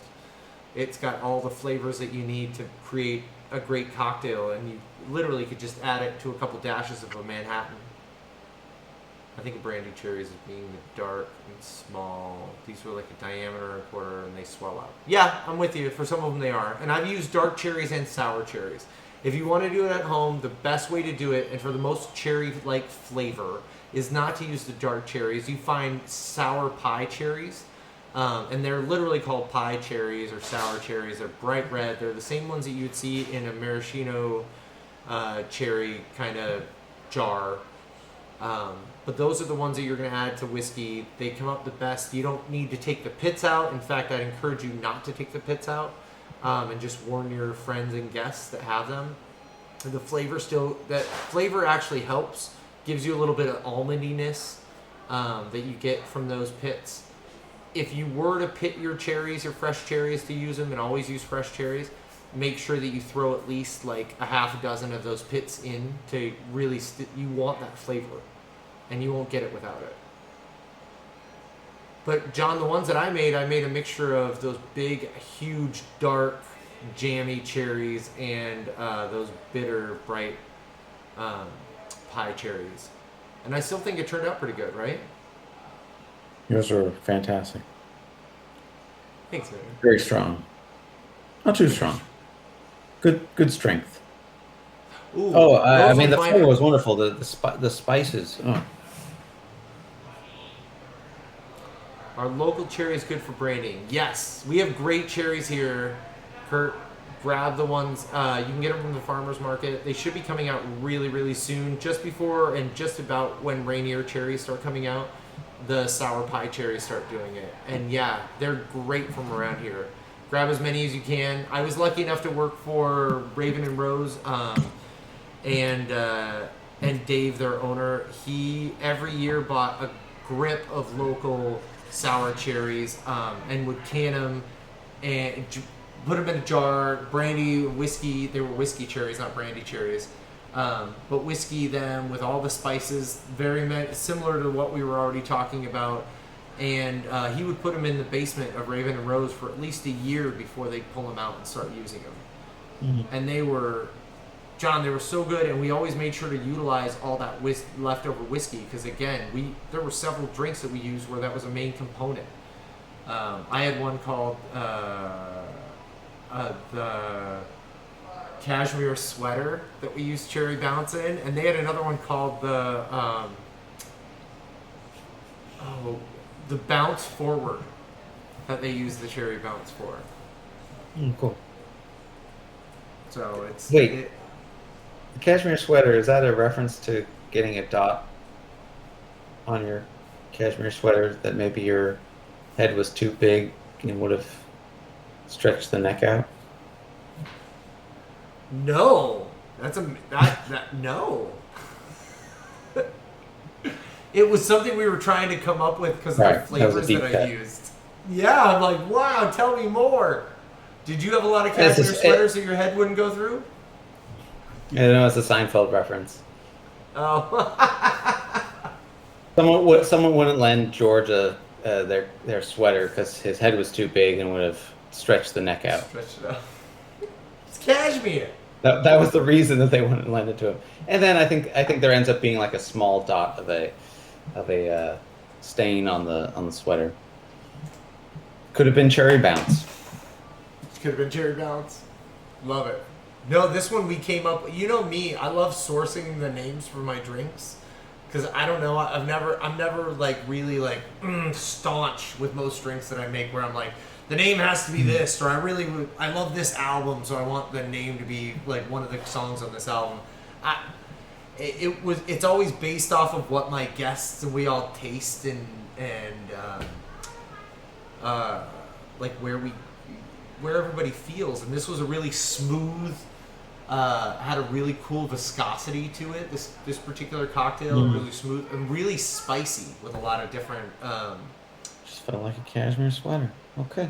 Yeah, and that's what people were like. I don't know. It feels like it's like a sweater. It's like it's wrapping. It's hugging my tongue, and then somebody said like, oh, it's like this sweater. And I was like, well, there's cardamom in it, and there's like all these. And I was like, what if it's like a cashmere sweater? I felt like North African, East Indian kind of, that kind of flavor profile that ran through it. Yeah, between the cherry bounce, I think there was like orange brandy in it, a really nice rye whiskey. Yeah, there's tons of different. Got all over the place with that one, as I tend to do. So what about Kurt's asking about foraging figs and plums? Any cocktail suggestions? Plums, 100%. You can make a great plum syrup, and you can start some plum wine just by steeping some of those plums. Cocktail suggestions. I love using the plums, the red Italian plums that grow here prolifically. I use in making spiced plum bitters that I really, really enjoy. It has a tanginess and a brightness to it. Figs in a cocktail. Yes, I have several. One that comes to mind the most, and John, you probably can attest to this one if you remember it or not. I like taking those figs and vacuum sealing them in a very small, like a syrup, but a rich syrup solution essentially. Brown sugar, maybe a little bit of medium sugar, a small amount of water, and you vacuum seal these. You're letting them sweat essentially, kind of like you do with strawberries when you just toss strawberries in sugar, John. And they sweat, and you get that great strawberry cordial at the bottom, which is sugar and juice mixed together. I've done that with figs, and then what I do is I drain off very gently so that you make sure the figs maintain their structure. I drain off all that. You can't keep them vacuum sealed for more than 48 hours due to creating botulism. So you let them go, and you drain all that juice off, and that is a great fig syrup. Then what I used to do at a furry was I would take those figs and cut them in half, and then I would smoke those figs on a skewer, each one of them, and then we'd dry them over our robota grill. And you could take that smoked, cold smoked fig and stir it into your cocktail and have it reconstitute and also give you a smoky edge to your fig old fashioned. We use it as a Japanese whiskey old fashioned at a furry with EY Japanese whiskey. But so yeah, there's one right off the bat. It's a really easy way. EY, the Japanese whiskey. IWAI, I believe. UI, yeah. They were, believe it or not, they were the third. They were the fifth Japanese whiskey maker, I believe, to start making Japanese whiskey. They were the first to send somebody to learn and research and create Japanese whiskey. And that was Masataka Takasuru, the godfather of all Japanese whiskeys. He came back from Scotland with all these notes and research about how to make Japanese whiskey, and the EY family that sent to him there said, we think this is a fad. We're going to take all your notes and we're going to put them in the closet. And thanks for your time. You can go somewhere else to talk about whiskey. And so we went to the Centauri Company and created one of the most successful Japanese whiskey lines that has ever been created. And then he left there after like 30 years and went and opened his own distillery, which was the Nikka Distillery. Nikka whiskey, Japanese whiskey, which is another fantastic brand. And then EY suddenly realized, maybe we fucked up. All that time and money we sent for this guy to do all that research, we probably should have listened to him. And then they finally started making whiskey with all the things that they had learned from him.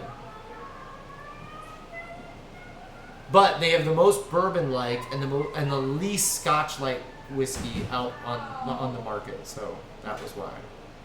That was why I used theirs as the old-fashioned. Wow. So much quality and yet so much diversity from all those brands. Like all the things that we use. It's one of my favorite things about what we get to do with all the liquor that we have. That's right. For relaxing times. Big a Centauri job. That's right. Yeah. All right, y'all. Let's bring it back to Bill Murray. Sorry. Just put that in. Right? Bring it right back to Lost in Translation. What's going on with Bree? We gotta check on the kids. It's getting pretty late. We're gonna make sure Tate didn't blow out his eardrum jumping in the pool and sinking down into the pool too deep after not swimming for the last year and a half. So what do you say, sir? Did you have a great time? Hey, Kurt, Kinderliff, Lucif, everybody that was out there. I'm an Alec. Who else? Who am I missing? Loriander. Thank you all for coming out and seeing us. Yes. Thank you all. This was fun. This was fun. Hopefully we can get together with Kurt and find out where those figs are. Especially if they're just dropping off the trees like free out there. Hello, Tater. All right. Gotta make sure this kid's okay. Okay. I'll talk to you soon, John. See you all soon. Thanks for stopping by. Bye, everybody. Thanks for joining us. We'll see you soon. Say goodbye, you two. Bye.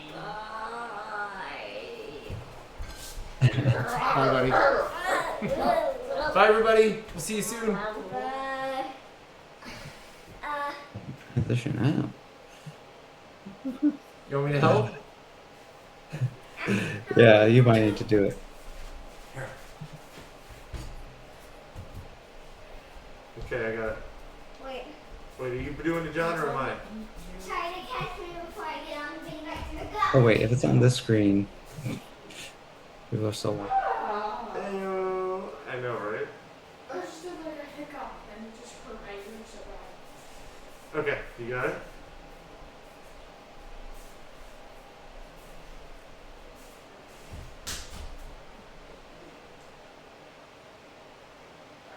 Are you trying to get me this? Do you want me to send it to you?